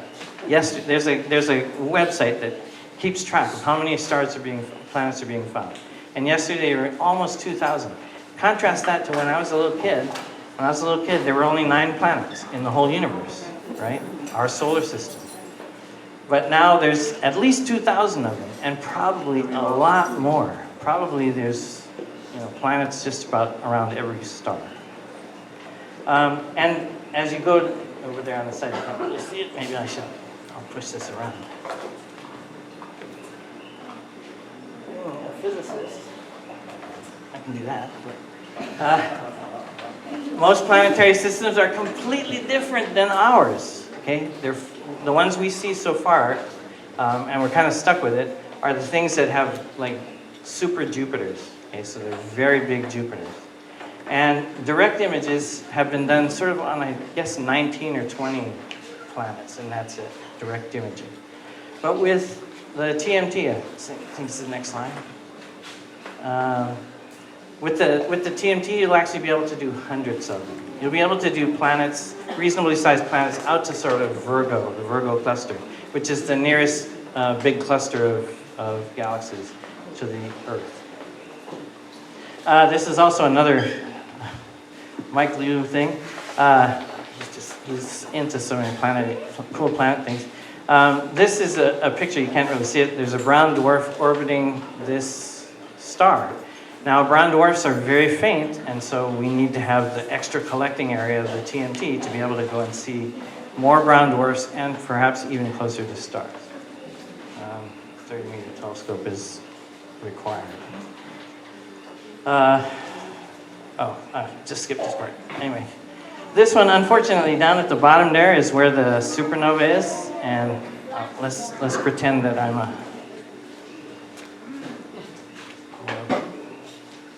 Blow it up a little bit here. See that bright star down there? That's actually a supernova, and no, we don't want to adjust the keystone, please. Now I'll never get that out of there. Stop. Yeah, see, I would just keep pushing buttons. It's the force. We use the force. But the point about showing that was that supernova was as bright as this whole galaxy. Right? So they're cool things to find, and with the TMT, we should be able to find them. Just like we did with the Hubble Space Telescope, just like we how we have done follow-ups with the Keck and Subaru. And we'll be able to see them even further in space and time. Okay, so what they do is, unfortunately, for me, because I like things to be easy, it looks like those supernovae that have been looked at in the past have shown that the universe is actually speeding up. Okay? So I go, well, I was a physicist, what's going on? You got little rocket packs on all the galaxies or something? I don't know. but somehow the universe is not just exploding and slowing down like we know an explosion would do, or coasting at the same speed, but it's actually speeding up. So TMT will be able to populate this area of this plot a lot more, and we'll be able to really nail down this. It'll be kind of scary because there were Nobel Prizes given for this theory, and if we find that it's wrong, what, they gotta give the money back or something? Something. Okay, another thing that all of that supernova stuff has done is led us to believe or think that perhaps there's a huge amount of stuff that we just don't know about. We just don't know about dark matter, stuff that doesn't give off any kind of radiation that we can detect, and another thing called dark energy. Don't know anything about it. Hopefully, with some smart experiments on the TMT, we'll be able to get some idea about these two things. And they're the predominant, according to current theories, they're the predominant parts of the universe. Dark matter and dark energy. And the rest, us, stars, stuff like that, is just like this sliver of the universe. Not much at all to it. So hopefully TMT will help to shed some light on this. And I just put side by side the TMT and JWST, the James Webb Space Telescope, the new version that's going to be built and sent up in some time. The TMT will be 25 times more sensitive than the Webb.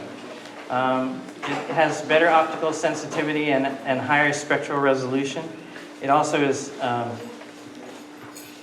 has much better spatial resolution than the JWST. I said like about a factor of 5.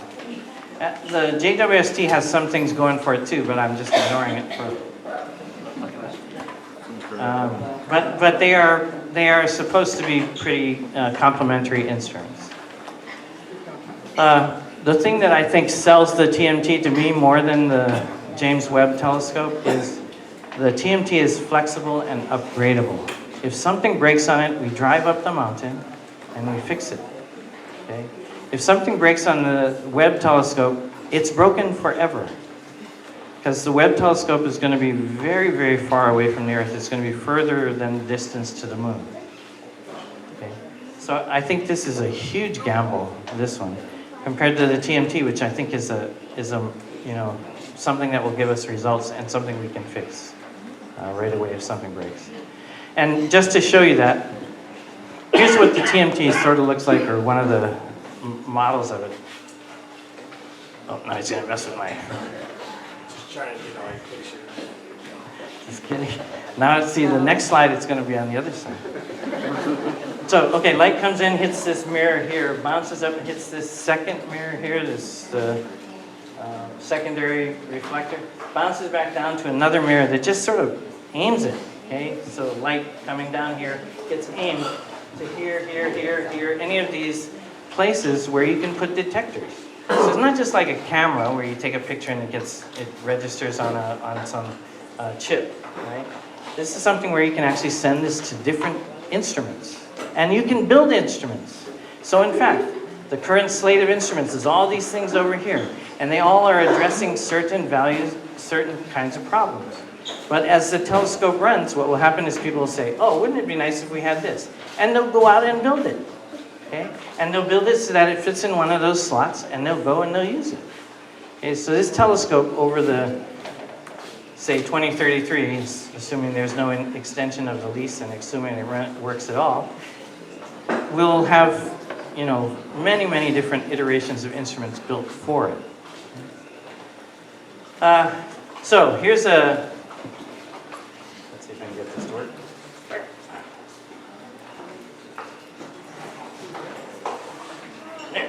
Historical alert. I only have a few bells and whistles, so I have to be happy when they work. So this is just something you should remember or think about. When they were building the Hubble Space Telescope, they had a certain list of things that they wanted it to be able to do. Okay? Much like I've just talked to you about some of the things that we think the 30-meter will be able to do. So the previous director of Space Telescope wrote this list of 10 things that he felt were the top things that the Space Telescope was able to do during its lifetime. Okay, the first was to see the start of creation of galaxies, the acceleration of the universe, that the supernova showed that the universe seemed to be speeding up.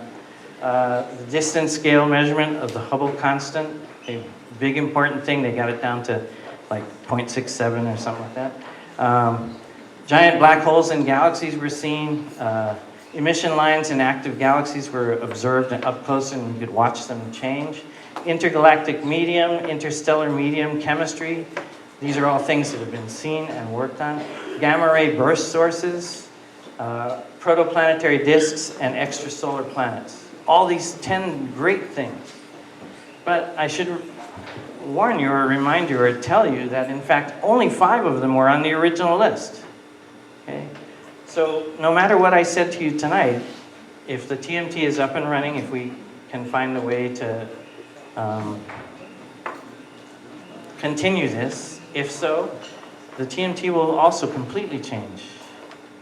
You know, the things that we will discover we'll just have no clue, you know. Who would have thought that the universe was actually accelerating? Like there's some guy, you know, pressing on the gas, right? But that's something that came from Space Telescope work. And who knows what the TMT will also bring. So just remember, if this is the Big Bang, these are density fluctuations, recombination, etc. This is where the TMT can look in the universe, right up to the point where we can't look any further. Okay. So, thank you so much. And where's Bill?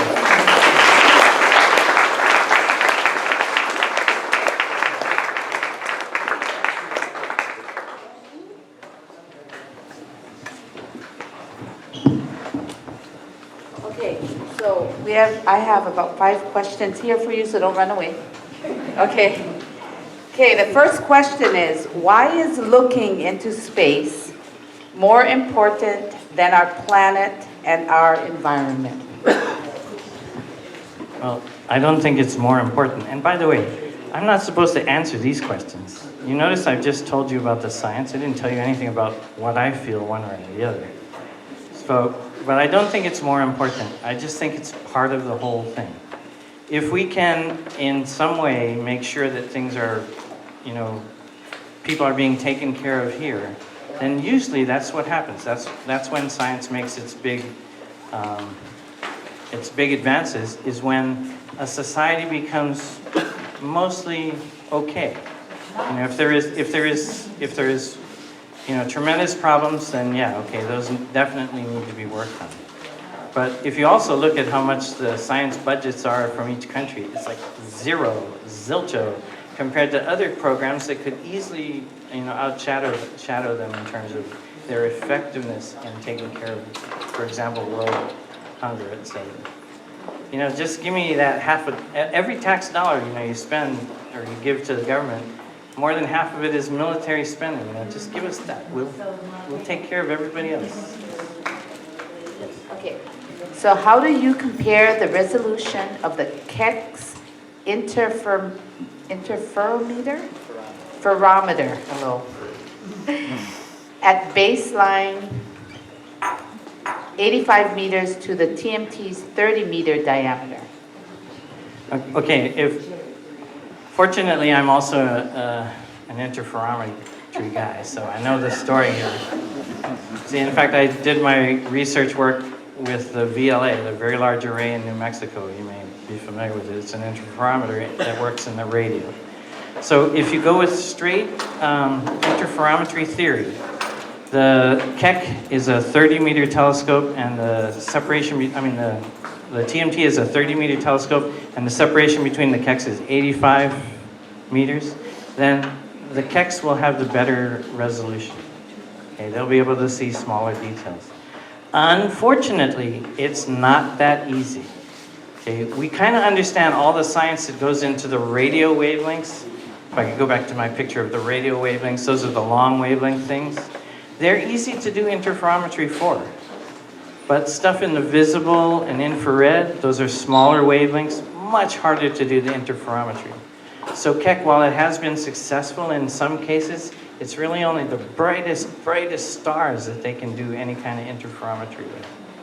Okay, so seriously, we learned a lot when we built the Keck interferometer. We learned that we don't really understand it all. We haven't really figured out how to damp out vibrations. If I sat there at the Keck and did this, I'd screw up the observations, okay? Because my vibration would be enough to just shift the position of the Keck enough to ruin an interferometry or a compiling of the data.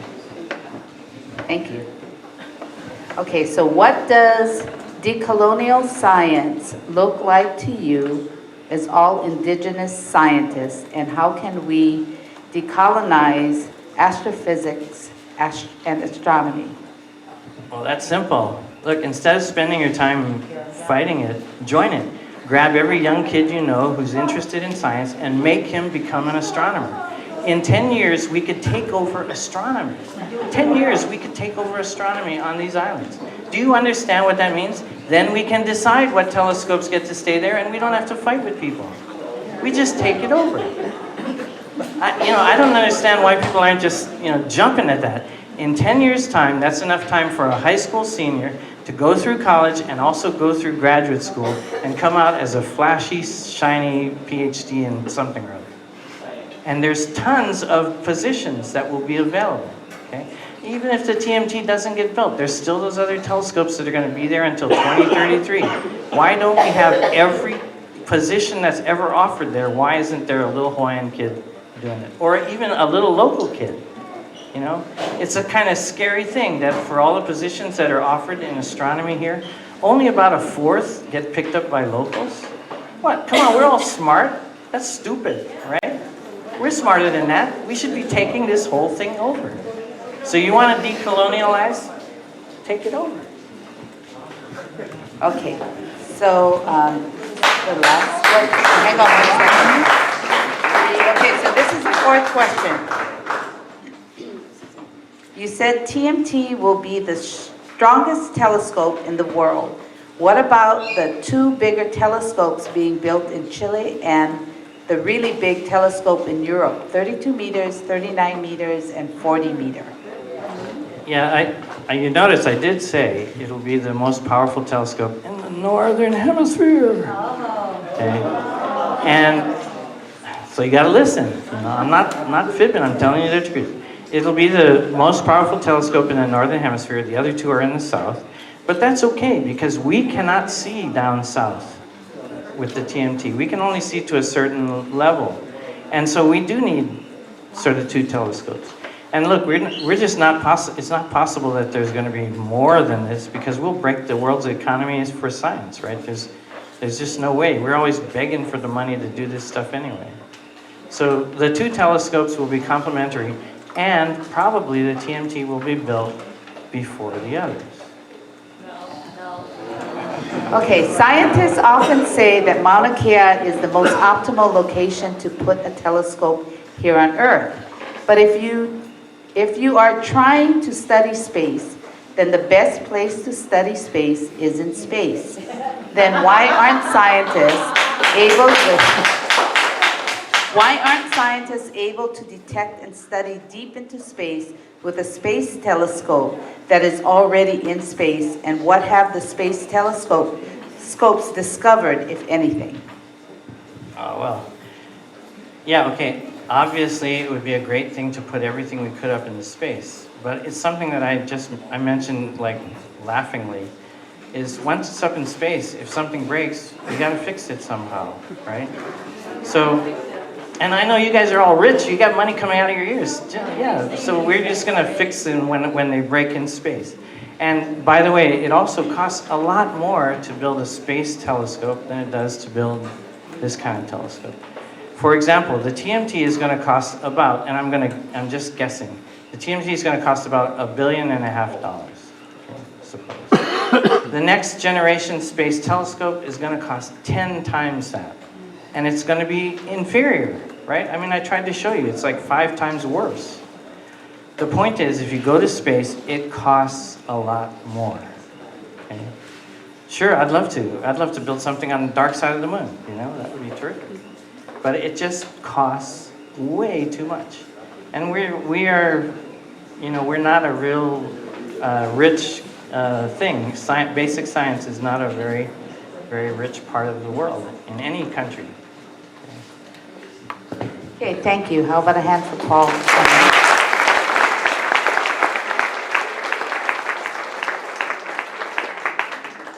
Okay, next we have Stephanie Nagata. Yeah. Oh, Mauna Kea Management. Yes. So, and again, we have more questions, and I'm going to give it to the HHCDC, and they can get some of the answers for you and get it to you.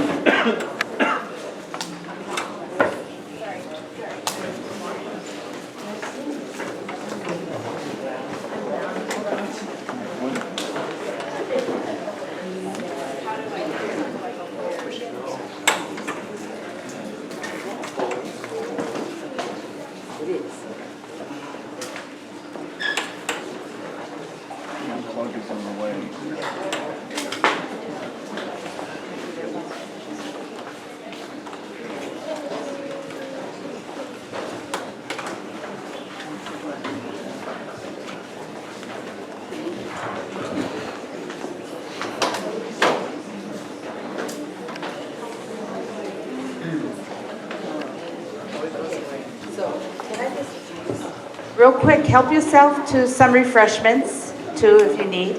And then, again, just a reminder that if we can make sure, just respect each other's viewpoint, and as the speaker is speaking, if we can just have some, just respect that. So thank you. Thank you very much, and I know it's a little bit late, so I'll try to go through this quickly. First of all, we'd like to thank our hosts and hostesses for allowing and for inviting me to this evening's presentation. I am the director of the Office of Mauna Kea Management, and I've been with the office since 2000 when it was first established. I will be talking about the management of Mauna Kea. But first of all, I wanted to talk a little bit about the areas that the university is responsible for managing.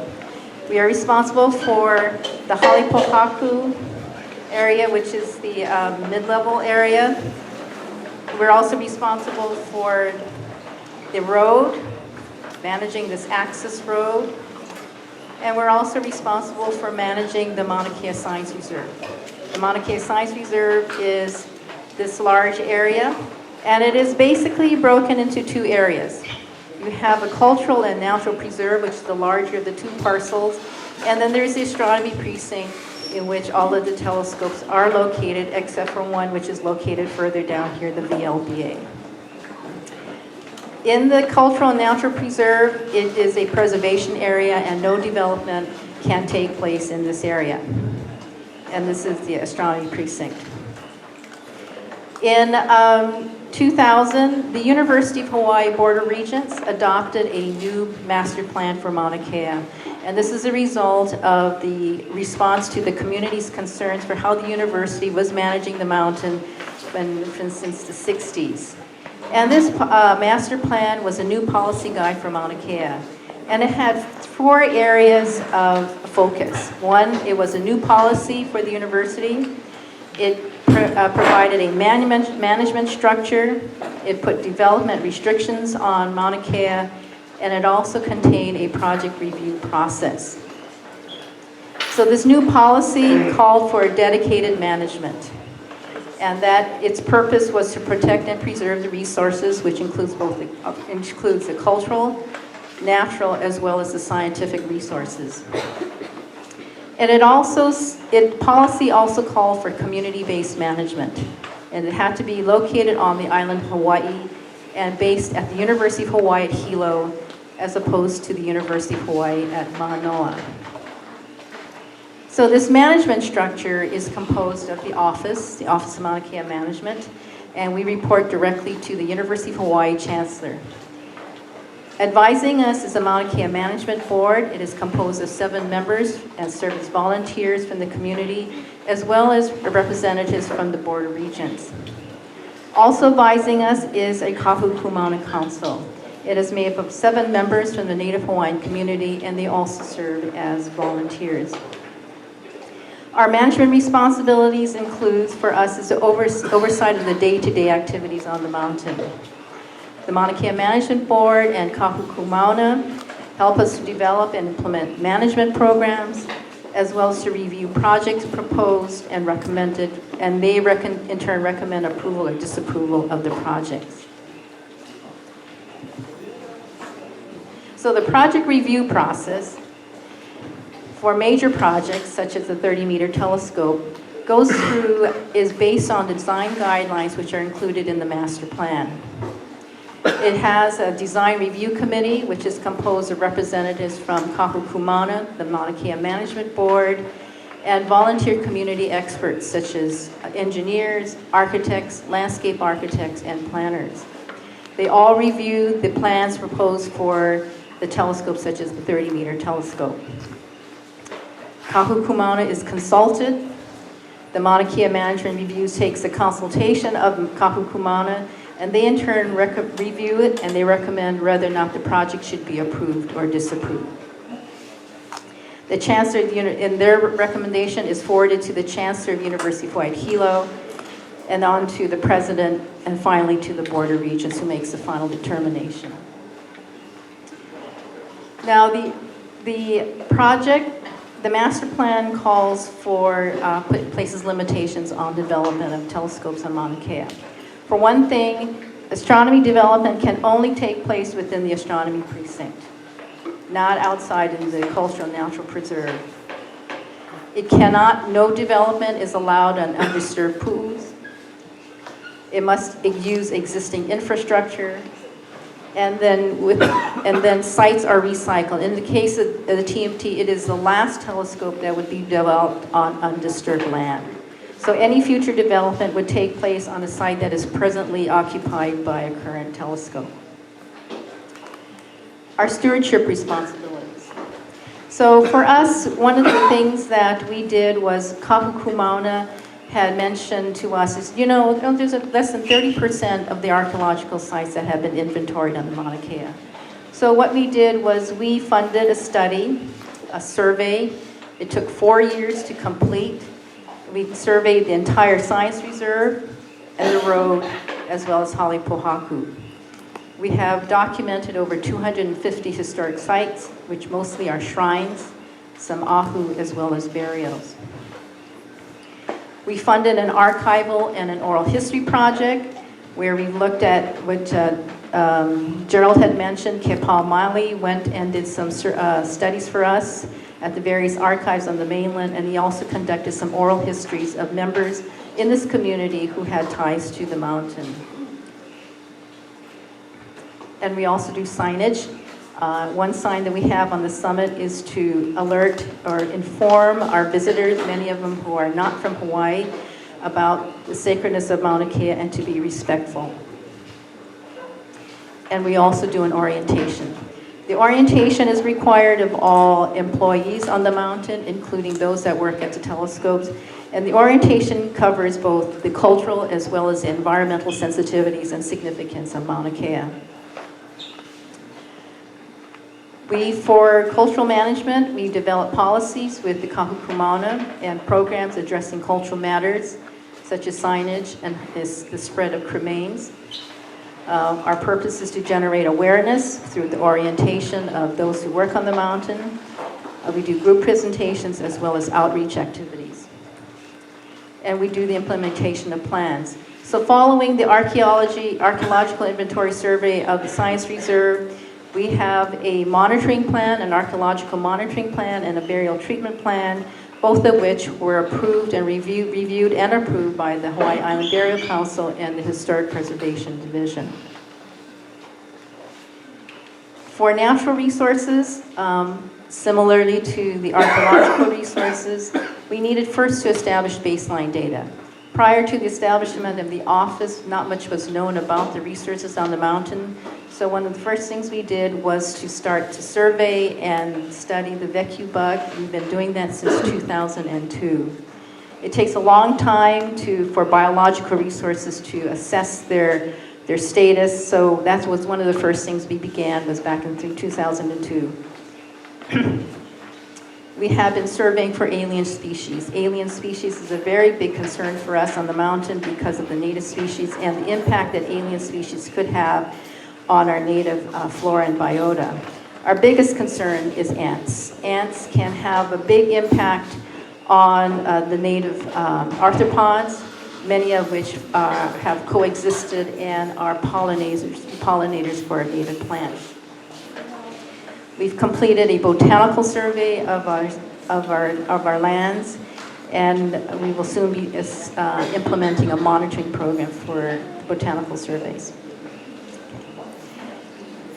Following the baseline studies and research, we implement our monitoring plans. We are continue to monitor the VECU bug, as well as arthropods. We have a big concern is the threats to the resources.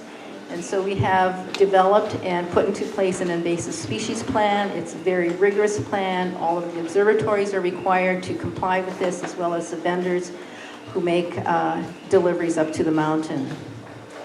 All projects that are presented to the office and the Mauna Kea Management Board must review the CMP for compliance. So all of their proposals contains how their project is in compliance with the CMP.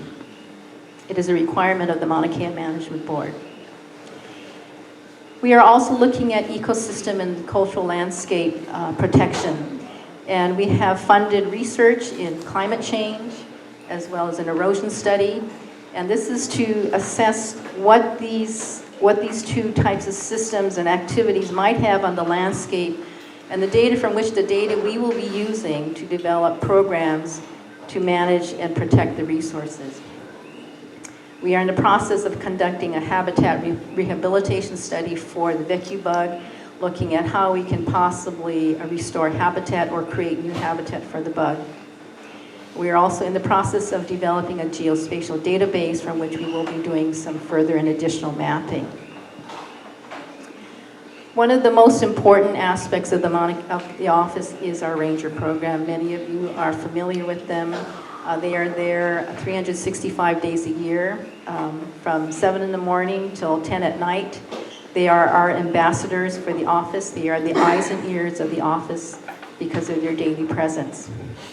They interface with our visitors. They talk to them and explain to them about the significance of Mauna Kea. They provide traffic control. They look out for the health and safety of our visitors. Their main purpose is, of course, resource protection, but at the same time, we want them to have a safe visit to the mountain. They are there to provide first responder first aid for individuals who are in need of it. They do trash removal on a daily basis, and they also do inspections of all the telescopes for compliance with their permits from the Department of Land and Natural Resources. We started out with 2 rangers in 2001. It has increased to 9 positions, plus we have 2 part-time rangers on the weekends. Helping us is our volunteer group. They are helping us right now with the removal of invasive weeds at the mid-level facilities. They come, and they're also, with the long-term goal for our office is to revegetate that area with native vegetation. One of the first revegetation efforts is we were assisting the Department of Land and Natural Resources in the planting of silver swords. We also do outreach primarily with schools. Here's an individual with the University of Hawaii Hilo who is working on an erosion study, working with one of the schools using this drone. Basically, this is what he's using to do this erosion study so he doesn't have to walk all over the terrain. So this helps to reduce the impact that he's having with his study. And we also keep the community informed through OMKM's newsletter. What guides us is this comprehensive management plan. Many of you know of it, and it's referred to as a CMP. In 2009, the Board of Land and Natural Resources approved this comprehensive management plan. It is the state's plan for managing Mauna Kea, and it is a plan that the university follows and complies with in its management of the mountain. It is the state's overarching management for Mauna Kea. In addition to that, the Land Board had requested that the university develop 4 additional plans. The Cultural and Natural Resources Plans provides details on how we manage both of these types of resources. We have a decommissioning plan, which spells out the process for how telescopes will be decommissioned on Mauna Kea. This decommissioning plan also contains the future of astronomy out to the year 2033. And it is anticipated within the next 15 to 20 years that there will be fewer telescopes in the mountain, possibly around the number of 10. It also spells out some of the restrictions for how telescopes can be developed on the mountain. And the fourth subplan is our public access plan. The public access plan provides the policies and principles for how we develop administrative rules. One of the things that the state auditor had mentioned back in 1998, as well as subsequent audits, is that the university needs to develop administrative rules governing public and commercial activities. We discovered, we started the process, but we discovered that we did not have the legislative authority to do that. And it took us several years going to the legislature to get that authority. We were finally granted that back in 2009. The Public Access Plan provides us the guidelines for how we develop these rules.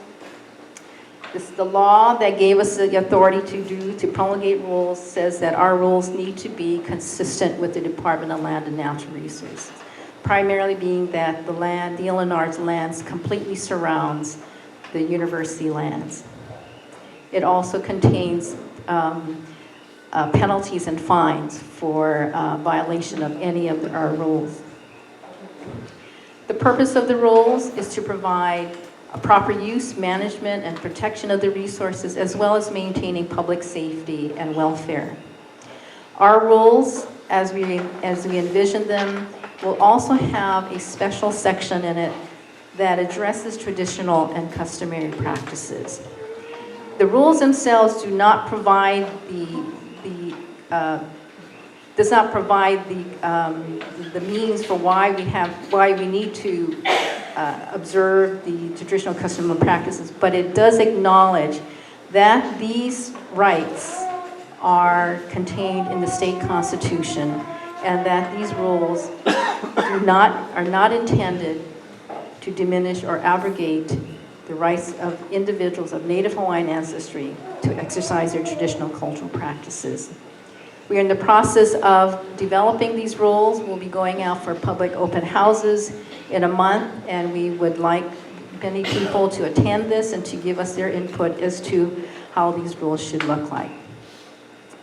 And I think that's it. Sorry I went through this fairly quickly, but it's all I have.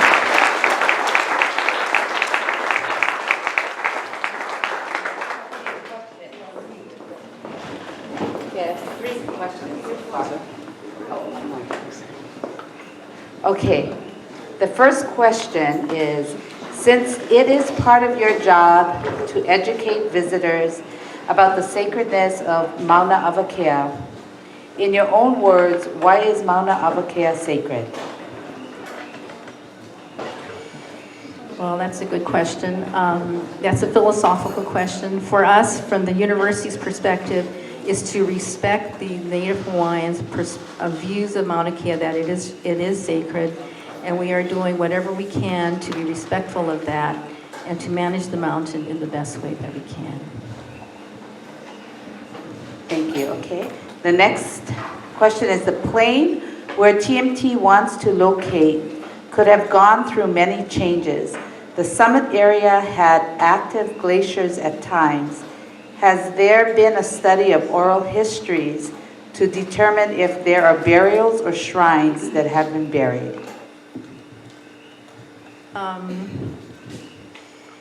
Well, Kipad had done some of his oral history studies with individuals, and our archaeological inventory survey, which included the entire science reserve, did locate burials.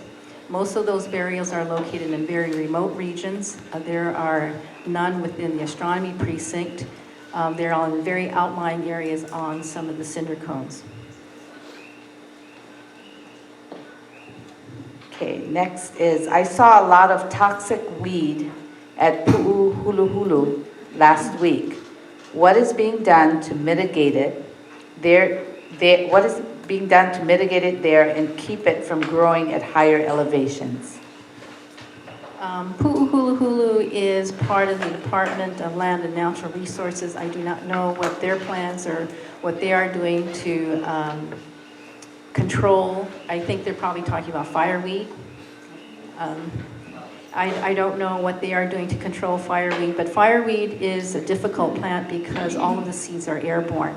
And so it would be something very difficult to try to floating seeds. But for us on Mauna Kea, what we're trying to do is, it can never be fully eradicated unless they come up with some means, either through biological control, to manage the weed.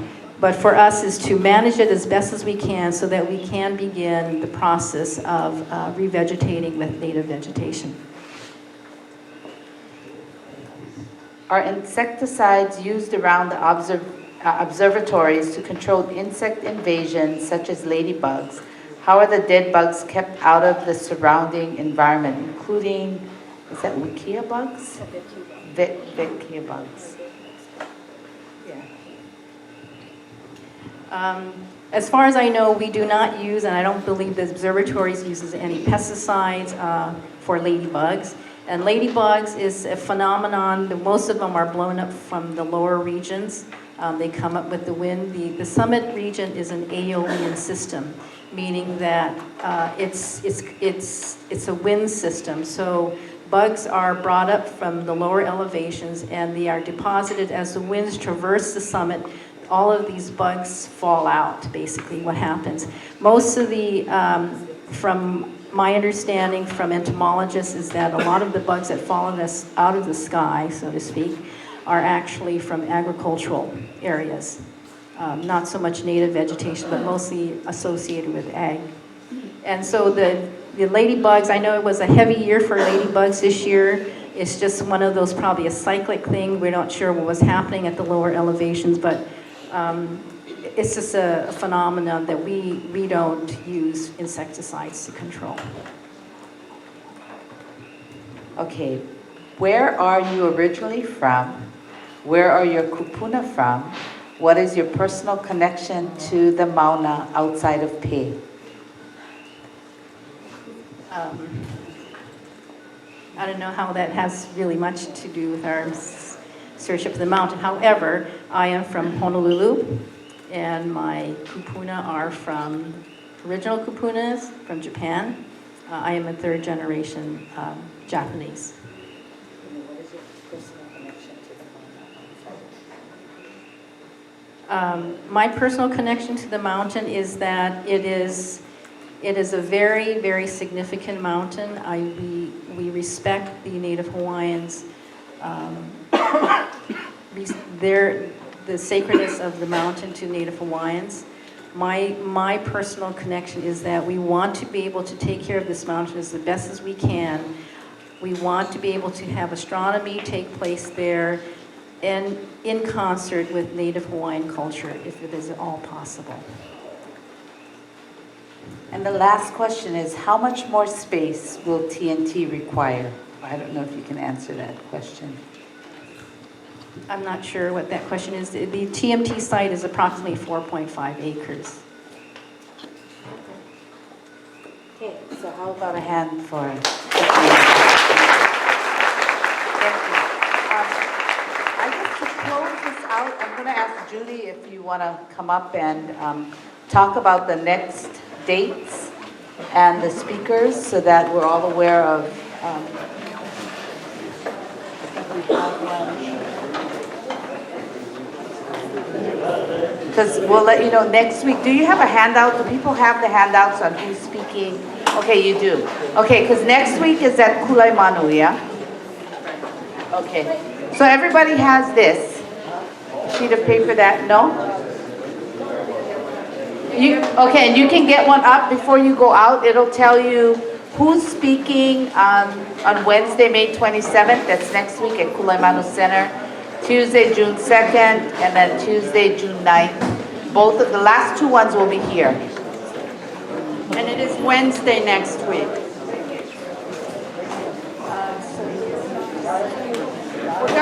We're going to sing. So let's end this by, can we all stand and, where's Lanakila too? Okay. So, and can we all join hands and sing Hawaii Aloha?